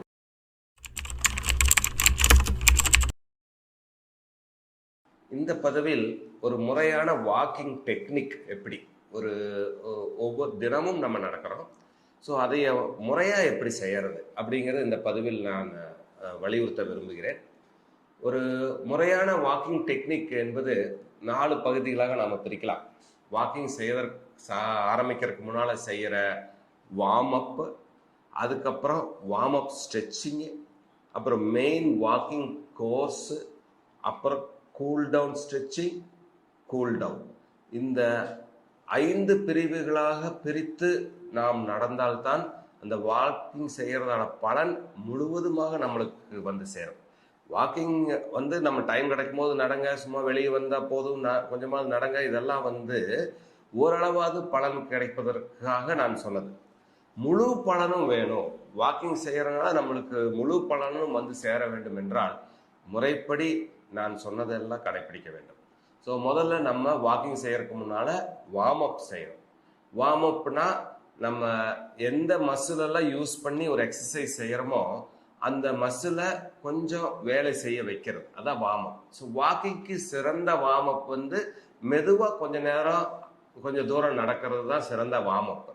அதில் வார்ம் அப் செய்யறதுனால என்ன உபயோகம்னா, முக்கியமாக காலையில் நடக்கிறவங்களுக்கு அந்த வார்ம் அப் செய்யறதுனால இந்த மசில் தசைகள் தளர்வடையும், ரத்த ஓட்டம் அதிகமாகும், ஜாயிண்ட் ஃப்ளெக்சிபிலிட்டி இன்க்ரீஸ் ஆகும், தசைகளுக்கு நரம்பு மூலம் வர கமாண்டை ரிசீவ் பண்றதுக்கான நேரத்தை கொடுக்கும், நமது இருதயம், லங்ஸ், நுரையீரல், இருதயத்தை வரப்போற ஆக்டிவிட்டிக்கு தயார்படுத்த, அதாவது நம்ம நடக்க போறோம், ஒரு 3/4 மணி நேரம் நடக்கும்போது முக்கியமா இருதயம் நுரையீரலும் தான் வேலை செய்ய போகுது. அந்த 2 பார்ட்டும் வரப்போற அந்த நடவடிக்கைகளுக்கு, அந்த அதிக தேவைகளுக்கு தயார்படுத்த இந்த வார்ம் அப் உதவும். அதுக்கப்புறம் நம்ம ஸ்ட்ரெச்சிங் கொஞ்ச நேரம், ஒரு 2 to 3 மினிட்ஸ் ஸ்ட்ரெச்சிங் செய்கிறது ரொம்ப நல்லது. ஒரு 5 நிமிஷமே கூட செய்யலாம். ஸ்ட்ரெச்சிங் மெயினா இந்த வாக்கிங் போற மசில்ஸ், இந்த ஹாம்ஸ்ட்ரிங்ஸ் என்று சொல்வார்கள், குவாட்ரிசெப்ஸ் என்று சொல்வார்கள், காஃப் மசில், லெக் மசில், இதையெல்லாம் ஸ்ட்ரெச் செஞ்சுக்கிறது நல்லது. ஸ்ட்ரெச்சிங் செஞ்சோம்னா மறுபடியும் அதனால என்ன பலன், ஸ்ட்ரெச்சிங் செஞ்சா எகெயின் ஃப்ளெக்சிபிலிட்டி இம்ப்ரூவ் ஆகும், நம்ம ஜாயின்ஸோட ஃபுல் ரேஞ்ச் ஆஃப் மூவ்மெண்ட் கிடைக்கும், ஃப்ளெக்சிபிலிட்டி இன்க்ரீஸ் ஆகிறங்காட்டி நம்ம பேலன்ஸ் மெயின்டைன் பண்ண முடியும், நம்ம நடக்கும்போது கீழே விழாமல் நம்மளை பேலன்ஸ் பண்ணிக்க முடியும், நம்ம நடக்கும்போது திடீர்னு குமிய நேர்ந்தாலோ நிமிர நேர்ந்தாலோ பக்கவாட்டில் சாய நேர்ந்தாலோ எப்போவுமே நம்ம கீழே விழாமல் நம்ம பேலன்ஸ் மெயின்டைன் பண்ணுறதுக்கு இந்த ஸ்ட்ரெச்சிங் மிக மிக உதவியாக இருக்கும். ஸ்ட்ரெச்சிங் பண்ணுறதுனாலையும் ரத்த ஓட்டம் தசைகளுக்கு அதிகமாகும். அந்த ரத்த ஓட்டம் அதிகமாகறதுனால மசிலில் தேங்கி இருக்கிற லாக்டிக் ஆசிட் போன்ற மெட்டபாலிக் எண்ட் ப்ராடக்ட்ஸ் என்று சொல்வார்கள், அவைகளை கழிவு நீக்கம், அவைகளை தள்ளிட்டு வர்றதுக்கு இந்த ஸ்ட்ரெச்சிங் ரொம்ப ரொம்ப உதவியாக இருக்கும். ஸோ நம்ம நடக்க ஆரம்பிக்கிறதுக்கு முன்னால் முதல்ல வார்ம் அப் செய்யணும், கொஞ்சம் ஜாயின்ஸ் மசில்ஸை ஸ்ட்ரெச் பண்ணிக்கணும், அதுக்கப்புறம் நடக்கலாம். நடக்கிறதுக்கு முன்னாடி நான் முதலே சொன்னேன், நல்ல ஷூஸ் போட்டிருக்கணும், எல்லா பக்கமும் காலை ஈஸியாக நகர்ற மாதிரி, ரொம்ப டைட்டான ஷூ போடக்கூடாது, தளர்வான ஆடைகள் அணிய வேண்டும்.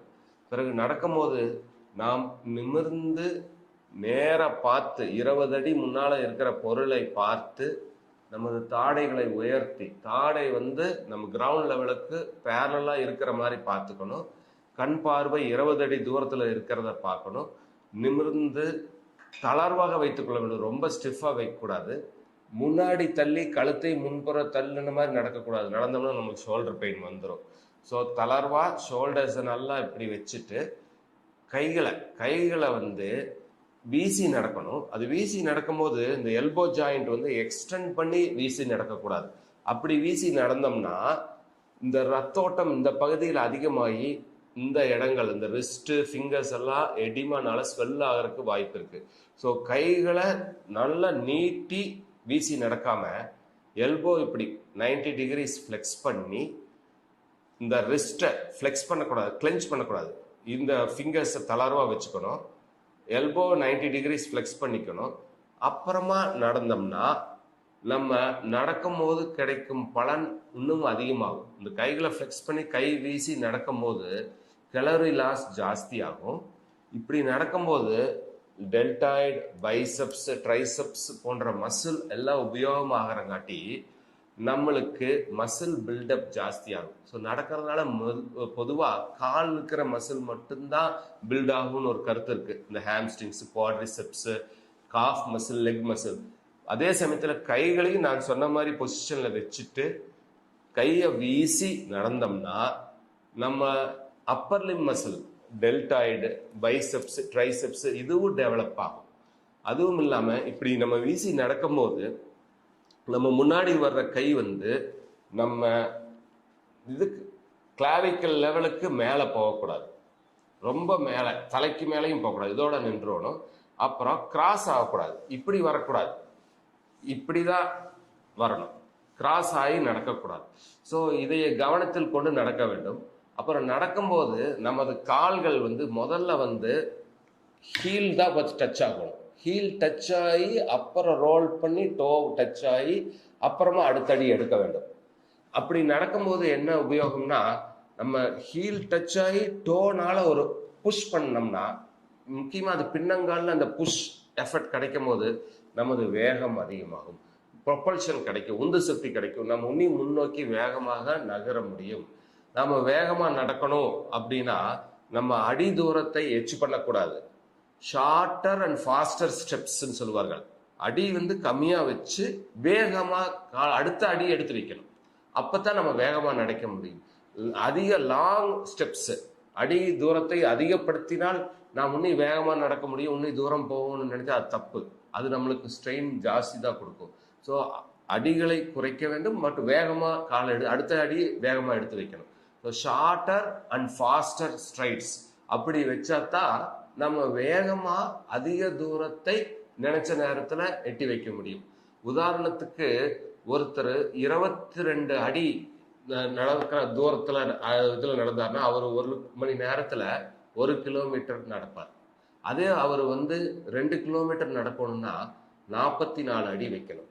அப்பத்தான் அப்படி நம்ம அடிகளோட அளவை எச்சு பண்ண நம்ம தூரத்தை 1 கிலோமீட்டர்ல ஒரு மணி நேரத்துல எத்தனை கிலோமீட்டர் போறோங்கிற தூரத்தை நம்ம அடைய முடியும்.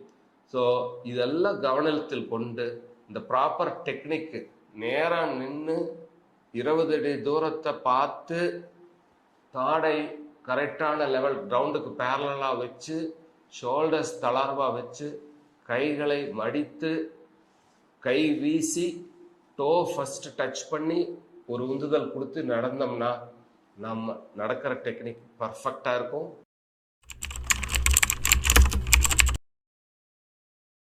போன பதிவில் நடப்பது எவ்வளவு முக்கியம் என்று பார்த்துவிட்டோம். நடந்தால் நம்மளுக்கு என்னென்ன பலன்கள் வரும் என்பதை பார்த்தோம். அதில் முக்கியமாக ஒரு பலன் பேசல் மெட்டபாலிக் ரேட் அப்படின்னு ஒரு சயின்டிஃபிக் பேக்ரவுண்ட் இருக்கு. நம்ம அதை பற்றி அதிகமாக யாரும் பேசுறதில்ல. நம்ம சாப்பிட்ற உணவில் 100% நம்ம சாப்பிட்றோம்ல, அதில் 60லேருந்து 75% இந்த பேசல் மெட்டபாலிக் ரேட்டை மெயின்டைன் பண்ணுறதுக்கு உதவியாது. மீதி ஒரு 10% செரிமானத்துக்கு, நாம் சாப்பிடும் உணவை செரிமானம் செய்வதற்கு தெர்மிக் எனர்ஜி ஃபார் டைஜஷன் சொல்வார்கள், அதுக்கு உதவியாக இருக்கு.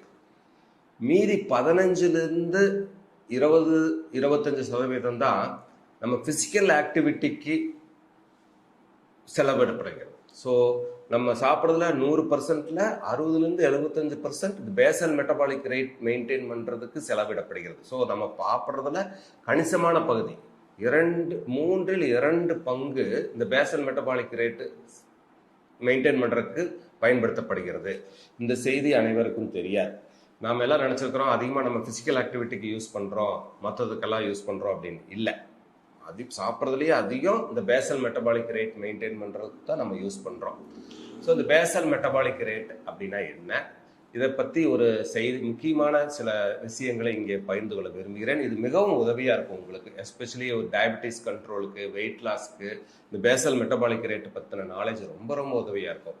இது எப்படி சொல்கிறதுனா, ஒரு சிலர் பார்த்தீங்கன்னா எவ்வளோ வேணாலும் சாப்பிடுவாங்க, நல்லா சாப்பிடுவாங்க, பட் எப்போவுமே ஒல்லியாக இருப்பாங்க. ஒரு சிலர் வந்து அளவாக தான் சாப்பிடுவாங்க, அவங்க பெருசாக சாப்பிட மாட்டாங்க, டயட் கான்சியஸாக இருப்பாங்க, இருந்தாலும் அவங்களோட உடம்பு வந்து குண்டாவே இருக்கும், வெயிட் லாஸ் ஆகிறதுக்கு ரொம்ப சிரமப்படுவாங்க. அவங்க புலம்பிகிட்டே இருப்பாங்க, நான் வந்து கம்மியாக தான் சாப்பிட்றேன், இருந்தாலும் வெயிட் குறைய மாட்டேங்குது. பட் என்னோட ஃப்ரெண்டு அவர் நல்லா சாப்பிட்றாரு, இருந்தாலும் ஒல்லியாக இருக்கிறாரு. ஏன்னா அதுக்கு பதில் இந்த பேசல் மெட்டபாலிக் ரேட் தான். ஒருத்தரோட பேசல் மெட்டபாலிக் ரேட் நல்லா இருந்தால் அவர் ஜெனட்டிக்காகவே இயற்கையாகவே அவருக்கு அந்த பேசல் மெட்டபாலிக் ரேட் ஜாஸ்தியாக இருந்ததுன்னா அவர் சாப்பிட்றோட எனர்ஜி 60லேருந்து 75% அதுலேயே பயன்பட்டுரும். ஸோ எக்ஸஸ் எனர்ஜி ஸ்டோர் ஆனால் தான் அடிப்போஸ் டிஷ்யூவாக ஸ்டோர் ஆகி கொழுப்பாக ஸ்டோர் ஆகி நம்ம குண்டாகிறோம்.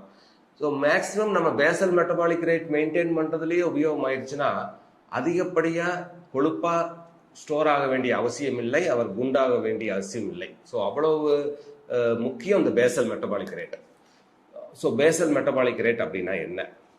அது ஒன்றும் இல்லை, நம்ம ரெஸ்ட்ல இருக்கும்போது நம்மளோட ஆக்டிவிட்டீஸை ரெண்டாக பிரிக்கலாம். Voluntary actions, involuntary actions. நம்ம கட்டுப்பாட்டில் உள்ள நிகழ்வுகள், நம் கட்டுப்பாட்டில் இல்லாத நிகழ்வுகள். நம்ம கட்டுப்பாட்டில் உள்ள நிகழ்வுகள் என்ன? நம்ம அன்றாடம் செய்யக்கூடிய பணிகள், குளிக்கிறது, ப்ரஷ் பண்ணுறது, நடக்கிறது, காய்கறி வாங்கிறது, சாப்பிட்றது, படிக்கிறது, இதெல்லாம் நம்ம கட்டுப்பாட்டில் இருக்குது, வாலண்டரி கண்ட்ரோல் இருக்குது. பட் ஒரு சில நிகழ்வுகள் நம்ம கட்டுப்பாட்டில் இல்லாமல் தானாக நடந்துகிட்டே இருக்கு நம்மளை அறியாமையே. உதாரணத்துக்கு நம்ம மூச்சு உள்வாங்கி வெளியே விடுவது, இருதயம் துடிப்பது, மூளையில் அந்த மெமரி காக்னிஷன் ஆக்டிவிட்டி, அந்த மூளையில் டிரான்ஸ்மிட்டர் ரிலீஸு, இதெல்லாம் தானாக அது நடந்துகிட்டே இருக்குது எப்போ பார்த்தாலும். ஸோ இந்த விஷயங்கள்லாம் நம்ம கட்டுக்குள்ளேயே இல்லை. அப்புறம் செல், உயிர் அணுக்கள் லெவலில் அந்த செல் டீஜெனரேஷன், ரீஜெனரேஷன், டிரான்ஸ்போர்ட் மெக்கானிசம், செல் வாலில் நடக்கிற டிரான்ஸ்போர்ட் மெக்கானிசம், அந்த பொட்டன்ஷியல் மெயின்டைன் பண்ணுறது, இந்த மாதிரி விஷயத்துக்கெல்லாம் நம்ம கண்ட்ரோல் இல்லாமையே அது பாட்டுக்கு தானாக நடக்குது.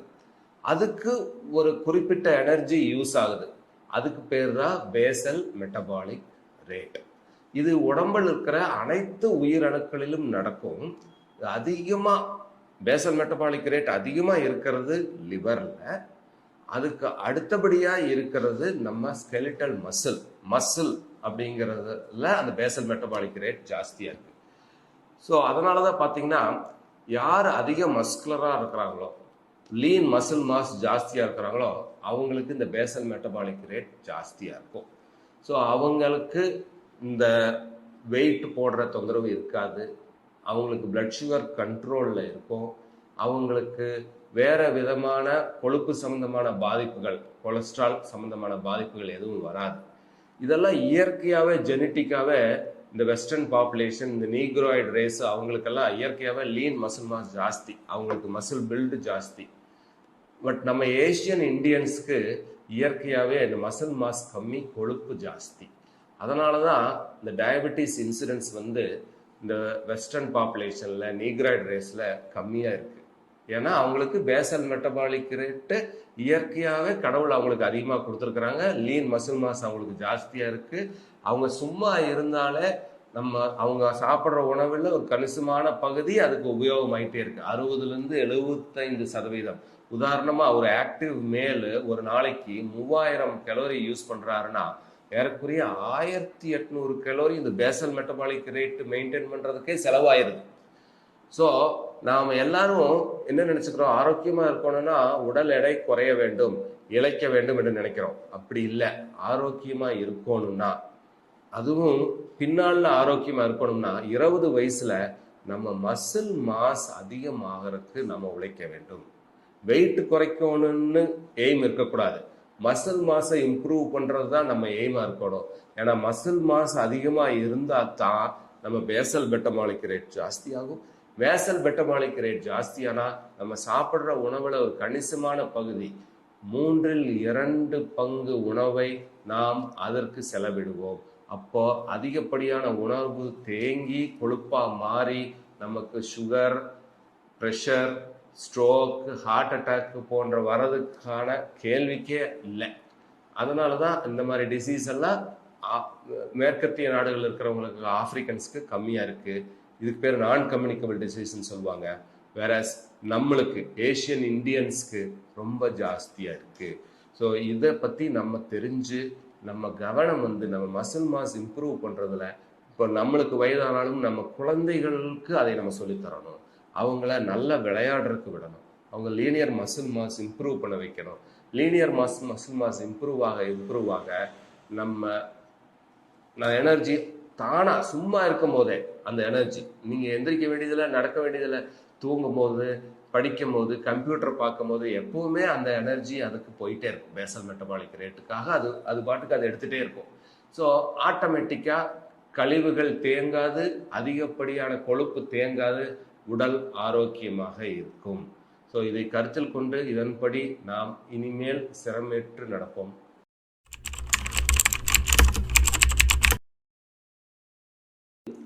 வாக்கிங் போகிறதுனால ஒரு டயபெட்டிஸ் பேஷண்ட்டுக்கு பிளட் சுகர் எப்படி கண்ட்ரோல் ஆகுது அப்படிங்கிறத முக்கியமாக பார்ப்போம்.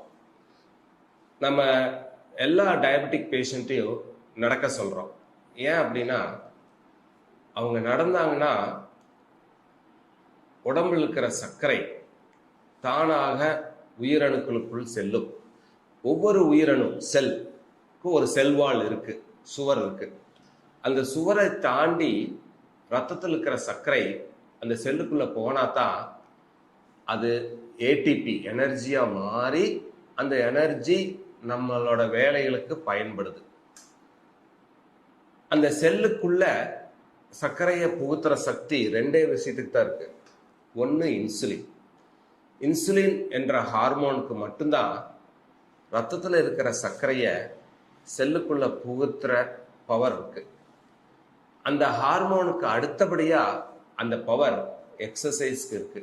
நம்ம வாக்கிங் போனோம்னா, வாக்கிங் போகும்போது ஆட்டோமேட்டிக்கா அந்த செல் membrane permeability to glucose increase ஆகும். ஸோ ரத்தத்தில் இருக்கிற சர்க்கரை அந்த செல் சுவரை தாண்டி செல்லுக்குள்ள போய் மைட்டோகாண்ட்ரியா போய் அது எனர்ஜியா மாறி ஏடிபியா மாறி அந்த எனர்ஜியை நம்ம நடவடிக்கைகளுக்கு நம்ம உபயோகப்படுத்த முடியும். இன்சுலின் இல்லைனாலோ இல்லை எக்ஸசைஸ் செய்யலினாலோ அந்த குளுக்கோஸ் ரத்தத்திலேயே தான் சுத்திட்டு இருக்கும். அதுதான் இன்க்ரீஸ் பிளட் சுகர். நம்ம அளவு பார்க்குறோம், 300 மில்லிகிராம் 400 மில்லிகிராம் இருக்கு, 200 மில்லிகிராமுக்குள்ள கொண்டு வர்றது நல்லது அப்படின்னு டாக்டர் சொல்லுவார். அப்படி கொண்டு வர்றதுக்கு அவர் மருந்து மாத்திரைகள் கொடுப்பார். பட் மருந்து மாத்திரைகளை விட நான் அட்வைஸ் பண்றது first, second, third step of treatment in diabetes நடைப்பயிற்சி தான், எக்ஸசைஸ் தான். முதல்ல நடங்க, அப்புறம் ரெண்டாவது இங்க சாப்பிட்ற உணவுல கொஞ்சம் கட்டுப்பாட்டை கொண்டு வாங்க, மூன்றாவது இடத்தில் தான் அந்த மருந்துக்கான வேலை. ஸோ நம்ம நடந்தா முன்பே சொன்ன மாதிரி ரத்தத்தில் சுத்திட்டு இருக்கிற சர்க்கரை செல் சுவர்களை தாண்டி செல்லுக்குள்ள போகும். அது அங்கே கிரியூட்டப்பட்டு ஏடிபியா மாறி நம்ம எனர்ஜியா நம்ம யூஸ் பண்ணிக்க முடியும். ஸோ சுகர் சுத்தி அதனால வர பக்க விளைவுகள், ஹைப்பர் கிளைசீமியானால வர்ற டாக்ஸிக் எஃபெக்ட், சுகர் அதிகமான என்ன தொந்தரவு, அது ஒரு டாக்ஸின், ஒரு விஷமா மாறிடும். அது உடம்புல இருக்கிற அனைத்து அணுக்களையும் அஃபெக்ட் பண்ணும். உச்சந்தலை முதல் உள்ளங்கால் வரை இருக்கிற எல்லா செல்லையும் இந்த ஹைப்பர் கிளைசீமியா அஃபெக்ட் பண்ணும். ஸோ நம்ம primary target in treatment of diabetes என்ன, பிளட் சுகரை எவ்வளவு சீக்கிரம் முடியுமோ நம்ம கண்ட்ரோலுக்கு கொண்டு வரணும்.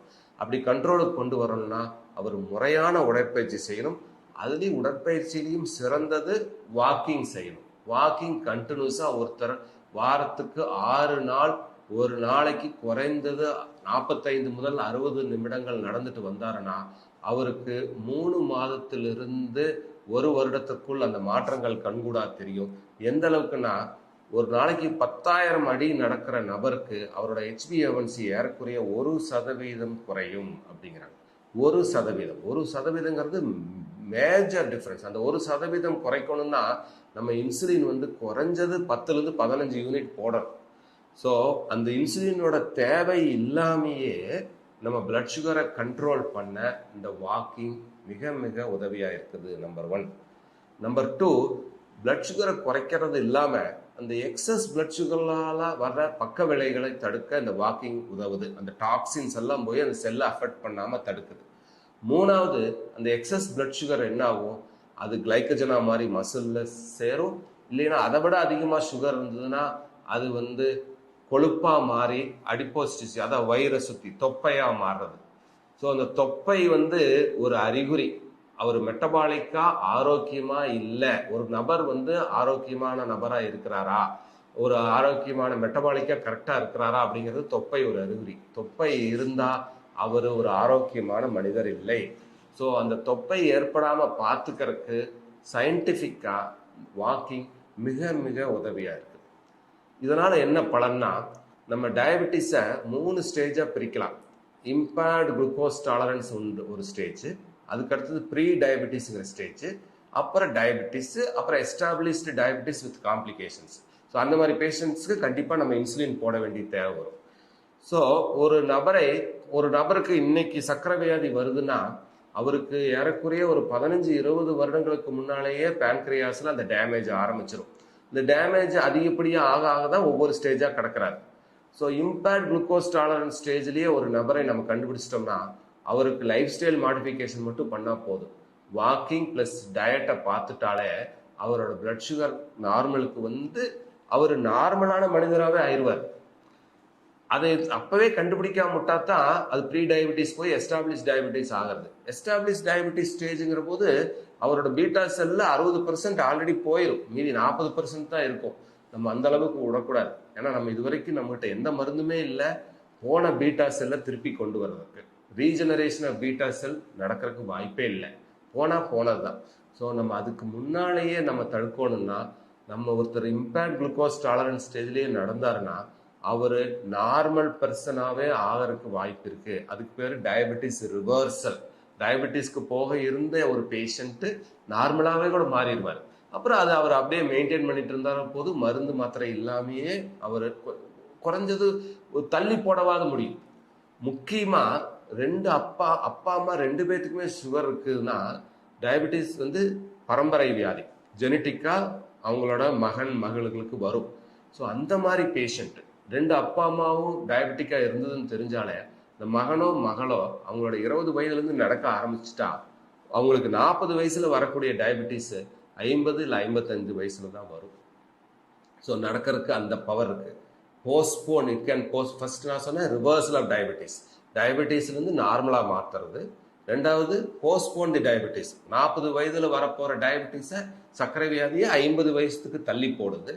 அதுக்கடுத்தது நம்ம அதெல்லாம் தாண்டிட்டோம், 50 வயசு ஆயிடுச்சு பேஷண்ட்டுக்கு, அவர் மருந்து மாத்திரை சாப்பிட்டே ஆகணும், இன்சுலின் போட்டே ஆகணும். எஸ்டாப்ளிஷ் டயபெட்டிக் பேஷண்ட்டுக்கு நடக்க ஆரம்பிக்கிறதுனால என்ன ஆகும்னா அவரோட மருந்தோட அளவை குறைக்க முடியும். ஒருவருக்கு அதிகப்படியான மருந்து தேவை, ஃபார் எக்ஸாம்பிள் 2 கிராம் மெட்ஃபார்மின் தேவைப்படுதுன்னா அவர் நடக்க ஆரம்பிச்சா 1 கிராம் கொடுத்தா போதும். அதனால என்ன உபயோகம்? அந்த மருந்துனால விளையிற பக்க விளைவுகள்லேருந்து அவரை காப்பாற்றிக்க முடியும்.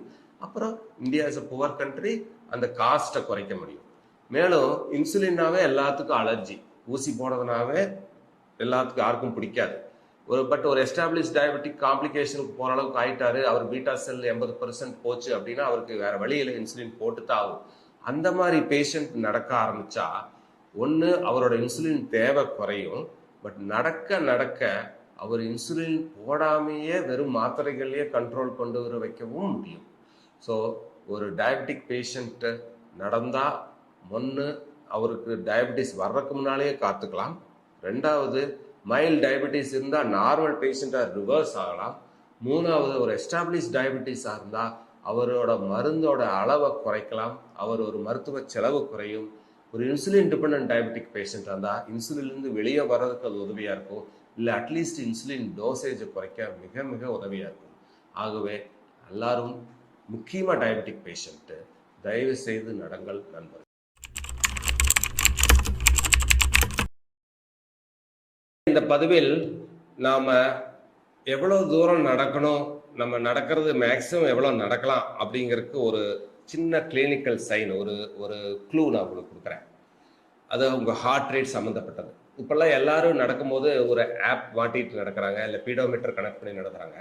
அதுலேருந்து அவங்க வாக்கிங் டிஸ்டன்ஸு, எவ்வளோ கலோரி ஸ்பெண்ட் பண்ணாங்க, அவங்க பல்ஸ் ரேட் எவ்வளவு எல்லாமே தெரிஞ்சிருது. அதில் முக்கியமாக நம்ம கவனத்தில் கொள்ள வேண்டியது அந்த பல்ஸ் ரேட்டு, PO2 ஆக்சிஜன் அளவு, ரெண்டையும் நம்ம உன்னிச்சு பார்க்கணும். ஒருத்தங்க நடக்கிறதுக்கு முன்னாடி தூங்கி எந்திரிச்சுன்னு நடக்க ஆரம்பிக்க முன்னால் ரெக்கார்ட் பண்ணுற ஹார்ட் ரேட், அதுக்கு பேர் பேசல் ஹார்ட் ரேட். தூங்கி எந்திரிச்சு அவர் மனசு உடம்பு எல்லாம் அமைதியாக அவர் சாப்பிட்டு ஒரு 4-5 மணி நேரம் ஆச்சு, அப்போ எந்திரிச்ச உடனே பார்க்குற ஹார்ட் ரேட் பேர் பேசல் ஹார்ட் ரேட். அது யூஸ்வலாக ஒரு ஆரோக்கியமான மனிதனுக்கு 70 to 80 பீட்ஸ் பெர் மினிட்டுக்குள்ளே இருக்கும், 70 to 80 பீட்ஸ் பெர் மினிட். ஒரு நல்ல வெல் ட்ரெயின்டு அத்லட்டுக்கு அது 60 பீட்ஸ் பெர் மினிட் இருக்கும். ஸோ அந்த பேசல் ஹார்ட் ரேட் ரெக்கார்ட் பண்ணதுக்கப்புறம் நம்ம நடக்க ஆரம்பிக்கணும். அப்போ ரெக்கார்ட் ஆகிற ஹார்ட் ரேட் பேர் ஆம்பியன்ட் ஹார்ட் ரேட், நம்ம நடக்கும் போது ரெக்கார்ட் ஆகிற ஹார்ட் ரேட். அப்புறம் நம்ம ஒரு டார்கெட் வச்சுக்கணும். நம்ம அந்த target depends on distance speed and the heart rate. இந்த ஹார்ட் ரேட் அச்சீவ் பண்ணுற வரைக்கும் நம்ம நடக்கணும். அதுக்கு பேர் டார்கெட் ஹார்ட் ரேட். அது எப்படி தெரிஞ்சுக்கிறதுனா, அது தெரியறதுக்கு முன்னால ஒரு மனிதனுக்கு மேக்சிமம் ஹார்ட் ரேட், அவரோட எவ்வளவு மேக்சிமம் அவரோட இருதயம் துடிக்க முடியும் அப்படிங்கிறத தெரியணும். இந்த மேக்சிமம் ஹார்ட் ரேட்டை எப்படி பார்க்கறது அப்படின்னா, நாம் தனியாக பார்க்கக்கூடாது. ட்ரெட்மில்ல அந்த ஸ்ட்ரெஸ் டெஸ்ட்னு சொல்லுவாங்க. கார்டியாலஜிஸ்ட் மேற்பார்வையில் ட்ரெட்மில்ல ஓடி நம்மளால எவ்வளோ தூரம் மேக்ஸிமம் நடக்க முடியுது, இதுக்கு மேலே நடக்கவே முடியாது அப்படிங்கிற நிலைமை வர்றதுக்கு பேர் தான் மேக்ஸிமம் ஹார்ட் ரேட். அதுக்கு மேலே நடந்தால் நம்மளுக்கு இடைஞ்சல் வந்துடும். சின்கோப்பி, மயக்கம், நெஞ்சு வலி, இன்ஃபாக்ஷன், இஸ்கீமியா போன்ற தொந்தரவுகள்லாம் வரும். இருதய சம்பந்தமான தொந்தரவுகள் வந்துடும். அதனால தான் கார்டியாலஜிஸ்ட் சூப்பர்வைசனில் ட்ரெட்மில்ல நடந்தால் நம்ம மேக்ஸிமம் ஹார்ட் ரேட்டு தெரியும். பட் இதை தெரிஞ்சுக்கிறதுக்கு ஒரு சிம்பிளான ஒரு ஃபார்முலா இருக்கு. 220 minus age is approximately your maximum heart rate. உதாரணத்துக்கு ஒரு 50 வயதான நபர் நடக்க ஆரம்பிக்கிறாருன்னா அவரோட maximum heart rate 170 beats per minute. 220 minus 50, 170 தான் அவரோட maximum heart rate. But 170 reach ஆகிற அளவுக்கு நம்ம நடக்கக்கூடாது. நிச்சயமா நம்ம டார்கெட் எப்படி இருக்கணும்னா, we should reach 70% of the maximum heart rate. அவ்வளோ தூரம் நம்ம நடக்கணும். நம்ம டிஸ்டன்ஸ் இவ்வளோ தூரம் இவ்வளோ வேகமாக நடக்குது, நம்ம ஹார்ட் ரேட் வந்து 70% ஆஃப் மேக்ஸிமம் ஹார்ட் ரேட் வரும்போது நம்ம நின்றுக்கிறது ஆரோக்கியம். அதுக்கு பேர் ஏரோபிக் ஜோன். ஸோ 50 கிலோ எடையுள்ள ஒரு நபர் நடந்து அவரோட ஹார்ட் பீட் 128 வரும்போது, அது 70% of our maximum heart rate 170, 128 வரும்போது அதுக்கப்புறம் அவர் நடக்கிறது புத்திசாலித்தனம் இல்லை. ஸோ அதை சிம்பிளாகவும் கண்டுபிடிச்சிக்கலாம். நடக்கும் போதே அவர் கூட பேசிட்டு நடக்கிறாருன்னா ஒரு கட்டத்துக்கு மேலே அவரால் ஈஸியாக பேச முடியாது. அந்த கான்வர்சேஷன் வந்து தடைபடும். மூச்சு வாங்கி பேசக்கூட முடியாத நிலைமை, அவர் பேசுறது பக்கத்தில் இருக்கிறவங்க புரியாத நிலைமை வரும்போது நம்ம டார்கெட் ஹார்ட் ரேட் ரீச் ஆகிட்டோன்னு அர்த்தம். அதோட நம்ம நிறுத்திக்கிறது நல்லது. ஸோ அதுக்கு பேர் தான் ஏரோபிக் ஜோன். அந்த ஜோன்ல நம்ம நடக்க நடக்க நம்ம கார்போஹைட்ரேட் பூரா ஆக்சிஜன் என்ற வேதிப்பொருளுடன் சேர்ந்து எரியூட்டப்பட்டு கார்பன் டை ஆக்சைடு, வாட்டர் போன்ற பை ப்ராடக்ட்ஸ் வரும். அதை ஈஸியாக நம்ம எலிமினேட் பண்ணிடலாம். காற்றின் மூலமா தண்ணி ஈஸியாக எலிமினேட் பண்ணிடலாம், கார்பன் டை ஆக்சைடு ஈஸியாக எலிமினேட் பண்ணிடலாம். ஸோ இந்த ஏரோபிக் ஜோனில் நம்ம அதிகமாக நடக்கிற மாதிரி பார்த்துக்கணும். அப்போ தான் நம்மளுக்கு மேக்சிமம் பெனிஃபிட் என்ன, fat burning, cardio respiratory endurance, fitness, இதெல்லாம் அச்சீவ் பண்ணணும்னா நம்ம இந்த ஏரோபிக் ஜோனில் அதிகமாக நடக்கணும். அப்புறம் நம்ம நடந்து முடிச்சு வந்து உட்காந்து ஒரு 10-15 நிமிஷம் ரெஸ்ட் எடுத்ததுக்கு அப்புறம் எடுக்கிற ஹார்ட் ரேட்டு, அதுக்கு பேர் recovery heart rate. Resting heart rate இல்லை ரிக்கவரி ஹார்ட் ரேட். அந்த மேக்ஸிமம் ஹார்ட் ரேட்டும் ரிக்கவரி ஹார்ட் ரேட்டும் ரெக்கார்ட் பண்ணி அதுக்குள்ள இருக்கிற டிஃபரன்ஸ் பார்க்கணும். அந்த target heart rate 128, 130, recovery heart rate 70 அப்படின்னா அந்த டிஃபரன்ஸ் வந்து 80. ஆரம்பத்தில் அப்படி இருக்கும். ஒருத்தர் நடக்க நடக்க அவரே அத்லட்டா மாறுறாரு. அப்போ அவரோட ரெஸ்டிங் ஹார்ட் ரேட்டு 60 குறைஞ்சிரும். அப்போ அந்த டிஃபரன்ஸ் பார்த்தீங்கன்னா இப்போ 90 ஆகும். 130 மைனஸ் 60 ஏறக்குறைய 170 மைனஸ் 60 110 ஆகுது டிஃபரன்ஸ். இப்போ அந்த டிஃப்ரென்ஸ் அதிகமாக அதிகமாக நம் இருதயம், நுரையீரல், நம்மளோட ஃபேட் பர்னிங் ஜோனு, இது எல்லாமே மிக மிக ஆரோக்கியமாக இருக்கிறது என்று அர்த்தம். ஸோ நம்மளோட டார்கெட், நம்ம எதை அச்சீவ் பண்ணணும்னு நினைக்கிறோமோ, இது வந்து நம்ம மேக்ஸிமம் ஹார்ட் ரேட்டுக்கும் ரிக்கவரி ஹார்ட் ரேட்டுக்கும் உள்ள டிஃப்ரென்ஸு அதிகமாகிற மாதிரி பார்க்கணும். நடக்கிறதுனால அந்த பெனிஃபிட் நம்மளுக்கு வந்து சேரும்போது நம்மளோட வாக்கிங்கோட எய்ம் ஃபுல்ஃபில் ஆயிடுச்சுன்னு அர்த்தம். ஸோ இந்த பேக்ரவுண்ட் நம்ம தெரிஞ்சுட்டு பிறகு நம்ம நடக்க ஆரம்பித்தா நம்ம நடப்பதற்கான முழு பயன்களையும் பெற முடியும்.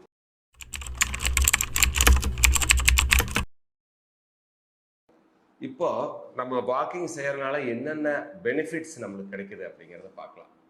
முதல்ல நம்ம எதுக்காக வாக்கிங் போகிறோம்? நம்ம மெயினாக வெயிட் குறையிறதுக்கு, டவுன் சைசிங், நம்ம இளைக்க வேண்டும் என்பதற்காக வாக்கிங் போகிறோம். ஸோ வாக்கிங் செய்யறதுனால முதல் பலன் நம்ம வெயிட் லாஸ். அதுதான் நம்ம எல்லாத்தோட மனதிலையும் அதை குறிக்கோளாக வச்சு தான் நடக்கிறோம். பட்டு அது எப்படி நம்ம ஆப்டிமல் வெயிட் லாஸ் அச்சீவ் பண்ணுறது, நம்ம நினைக்கிற டார்கெட்டை எப்படி ரீச் பண்ணுறது என்பதற்கு ஒரு சில சயின்டிஃபிக் இது நம்ம தெரிஞ்சு வச்சுக்கிறது தான் நல்லது. அதை அந்த கலோரிஸ் பற்றி, எவ்வளோ தூரம் நடந்தால் எவ்வளோ கலோரி லாஸ் ஆகும், எத்தனை நாள் நடக்கணும், எப்போ அந்த வெயிட் லாஸ் நம்ம பார்க்க முடியும் அப்படிங்கிற ஒரு சயின்டிஃபிக் பேக்ரவுண்ட் தெரிஞ்சுட்டு நம்ம நடந்தால் தான் நம்ம நினச்ச குறிக்கோளை அடைய முடியும். ஒரு 60 கிலோகிராம் எடையுள்ள ஒரு நபர் ஒரு 5 கிலோமீட்டர் வாரத்துக்கு 6 நாள் நடந்தாருன்னா, ஒரு நாளைக்கு அவர் 5 கிலோமீட்டர் நடக்கும்போது 240 கலோரி லாஸ் ஆகும். அப்போ அவர் தொடர்ந்து 6 நாள் நடந்து 30 நாள் அப்படி நடந்தார், ஒரு மாதம் நடக்கிறாருன்னு வச்சுக்கோங்க.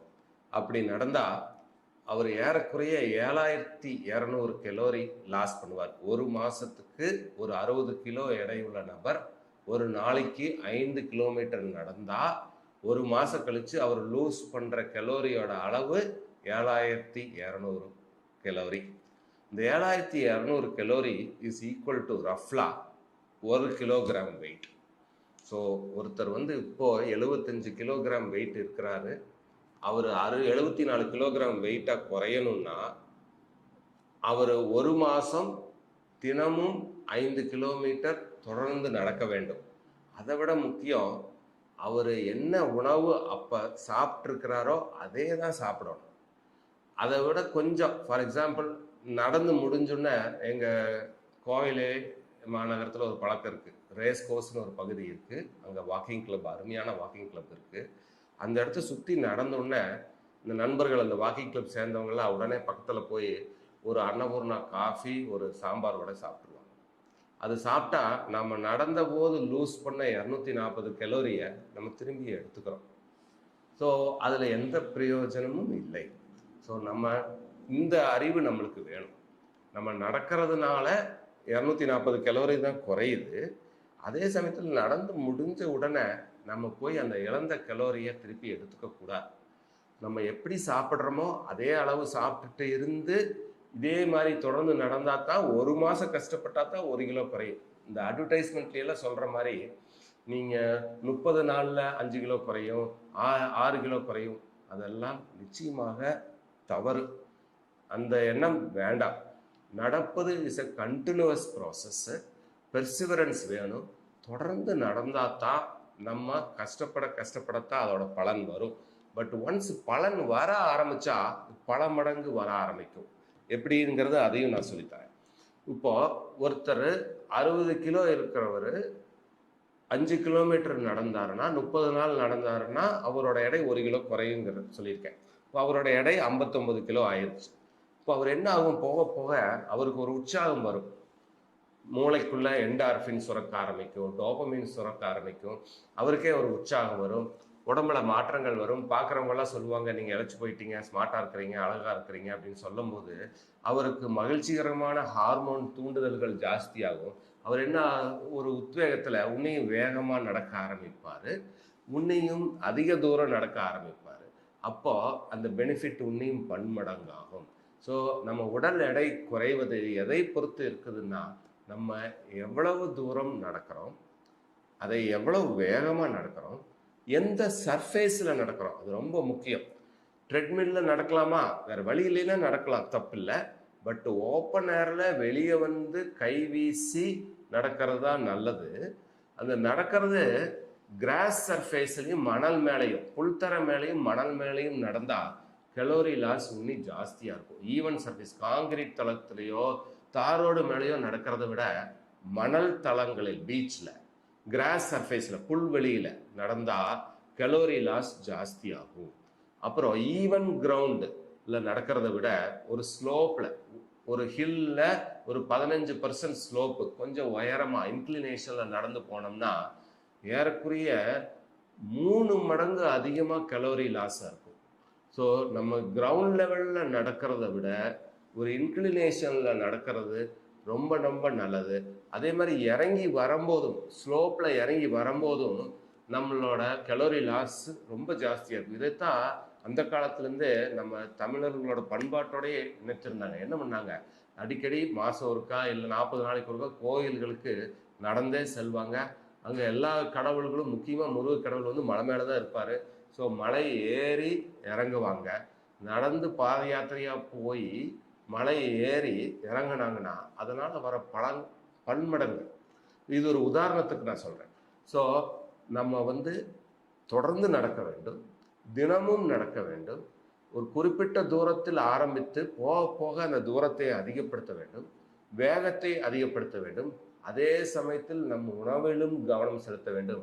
நாம் நடக்கிறதுக்கு முன்னால என்ன உணவு சாப்பிட்டோமோ அதே அளவு இருந்தோம்னா வெயிட் லாஸோட இது ஜாஸ்தி ஆகும். உணவுல கட்டுப்பாடு பூத்தி டயட்டையும் கண்ட்ரோல் பண்ணோம்னா வெயிட் லாஸ் இன்னமும் ஜாஸ்தியாகும். ஸோ வெயிட் லாஸ்க்காக ஒரு சிலர் டயட்டிங் மட்டும் இருப்பாங்க, எக்ஸசைஸ் செய்யாமல். அதில் எந்த பிரயோஜனம் இல்லை. டயட்டிங் பண்ணுனா வெயிட் லாஸ்க்கு, அந்த எனர்ஜிக்கு, வெயிட் லாஸ் எதனால் வரணும்? நம்ம உடம்புல இருக்கிற அதிகப்படியான கொழுப்பு, படிந்துள்ள கொழுப்பு அடிப்போஸ் டிஷ்யூலேருந்து கரைஞ்சு இந்த ஃபேட் எனர்ஜியாக மாறும்போது அந்த வெயிட் லாஸ் கிடைக்கும். அதுக்கு நம்ம உணவையும் கட்டுப்படுத்தணும், எக்ஸசைஸையும் செய்யணும். அப்படி செஞ்சோம்னா ஃபேட்டு கரையும், வெயிட் லாஸ் நடக்கும், மசில் பில்ட் ஆகும். மசில் பில்ட் ஆனால் ஆட்டோமேட்டிக்காக கலோரி அதுக்கு யூஸ் ஆகும். ஸோ இதெல்லாம் சேர்ந்து நம்மளோட ஸ்ட்ரக்சர் மாதிரி நம்ம தேவைப்படுற அந்த ஃபிட்னஸ் நம்மளுக்கு வந்து சேரும். இதே நம்ம எக்ஸசைஸ் செய்யாமல் வெறும் டயட்டிங் மட்டும் இருந்தோம்னா அடிப்போஸ் டிஷ்யூவை நம்ம எரிக்கிறதுக்கு பதிலாக மசிலையே எரிக்க ஆரம்பிச்சிருவோம். ஸோ அவர் வந்து உன்னி டயர்டாக தான் ஆவார். வெறும் டயட்டிங் மட்டும் இருந்து எக்ஸசைஸ் பண்ணாத ஒரு நபர் அவரோட அன்றாட நடவடிக்கைகளையே அந்த டயர்ட்னஸ் வர்றதை பார்க்கலாம். ஸோ நம்ம வெயிட் லாஸ் வேணும்னா நம்ம கருத்தில் கொள்ள வேண்டியது உணவு கட்டுப்பாடு இருக்கணும், முறையான வாக்கிங் ஹேபிட் இருக்கணும். அந்த வாக்கிங் ஹேபிட்டை போக போக இன்னும் இம்ப்ரூவைஸ் பண்ணணும், அதிக தூரம் நடக்கணும், ஸ்பீடு இம்ப்ரூவ் பண்ணணும். ப்ளஸ்ஸு உணவையும் கரெக்டான சமயத்தில் உண்டு உறங்கி எல்லாத்தையும் சேர்ந்து செய்யும் போது தான் இந்த வெயிட் லாஸோட பெனிஃபிட்டு தொடர்ந்து கிடைக்கும். முக்கியமாக நம்ம கருத்தில் கொள்ள வேண்டியது ஃபிட்னஸை நம்ம சேமித்து வைக்க முடியாது. ஸோ நம்ம தொடர்ந்து அதை செய்ய வேண்டும். அப்படி செஞ்சால் தான் நம்ம வெயிட் லாஸ் பலன் நம்மளுக்கு கிடைக்கும். நன்றி நண்பர்கள்.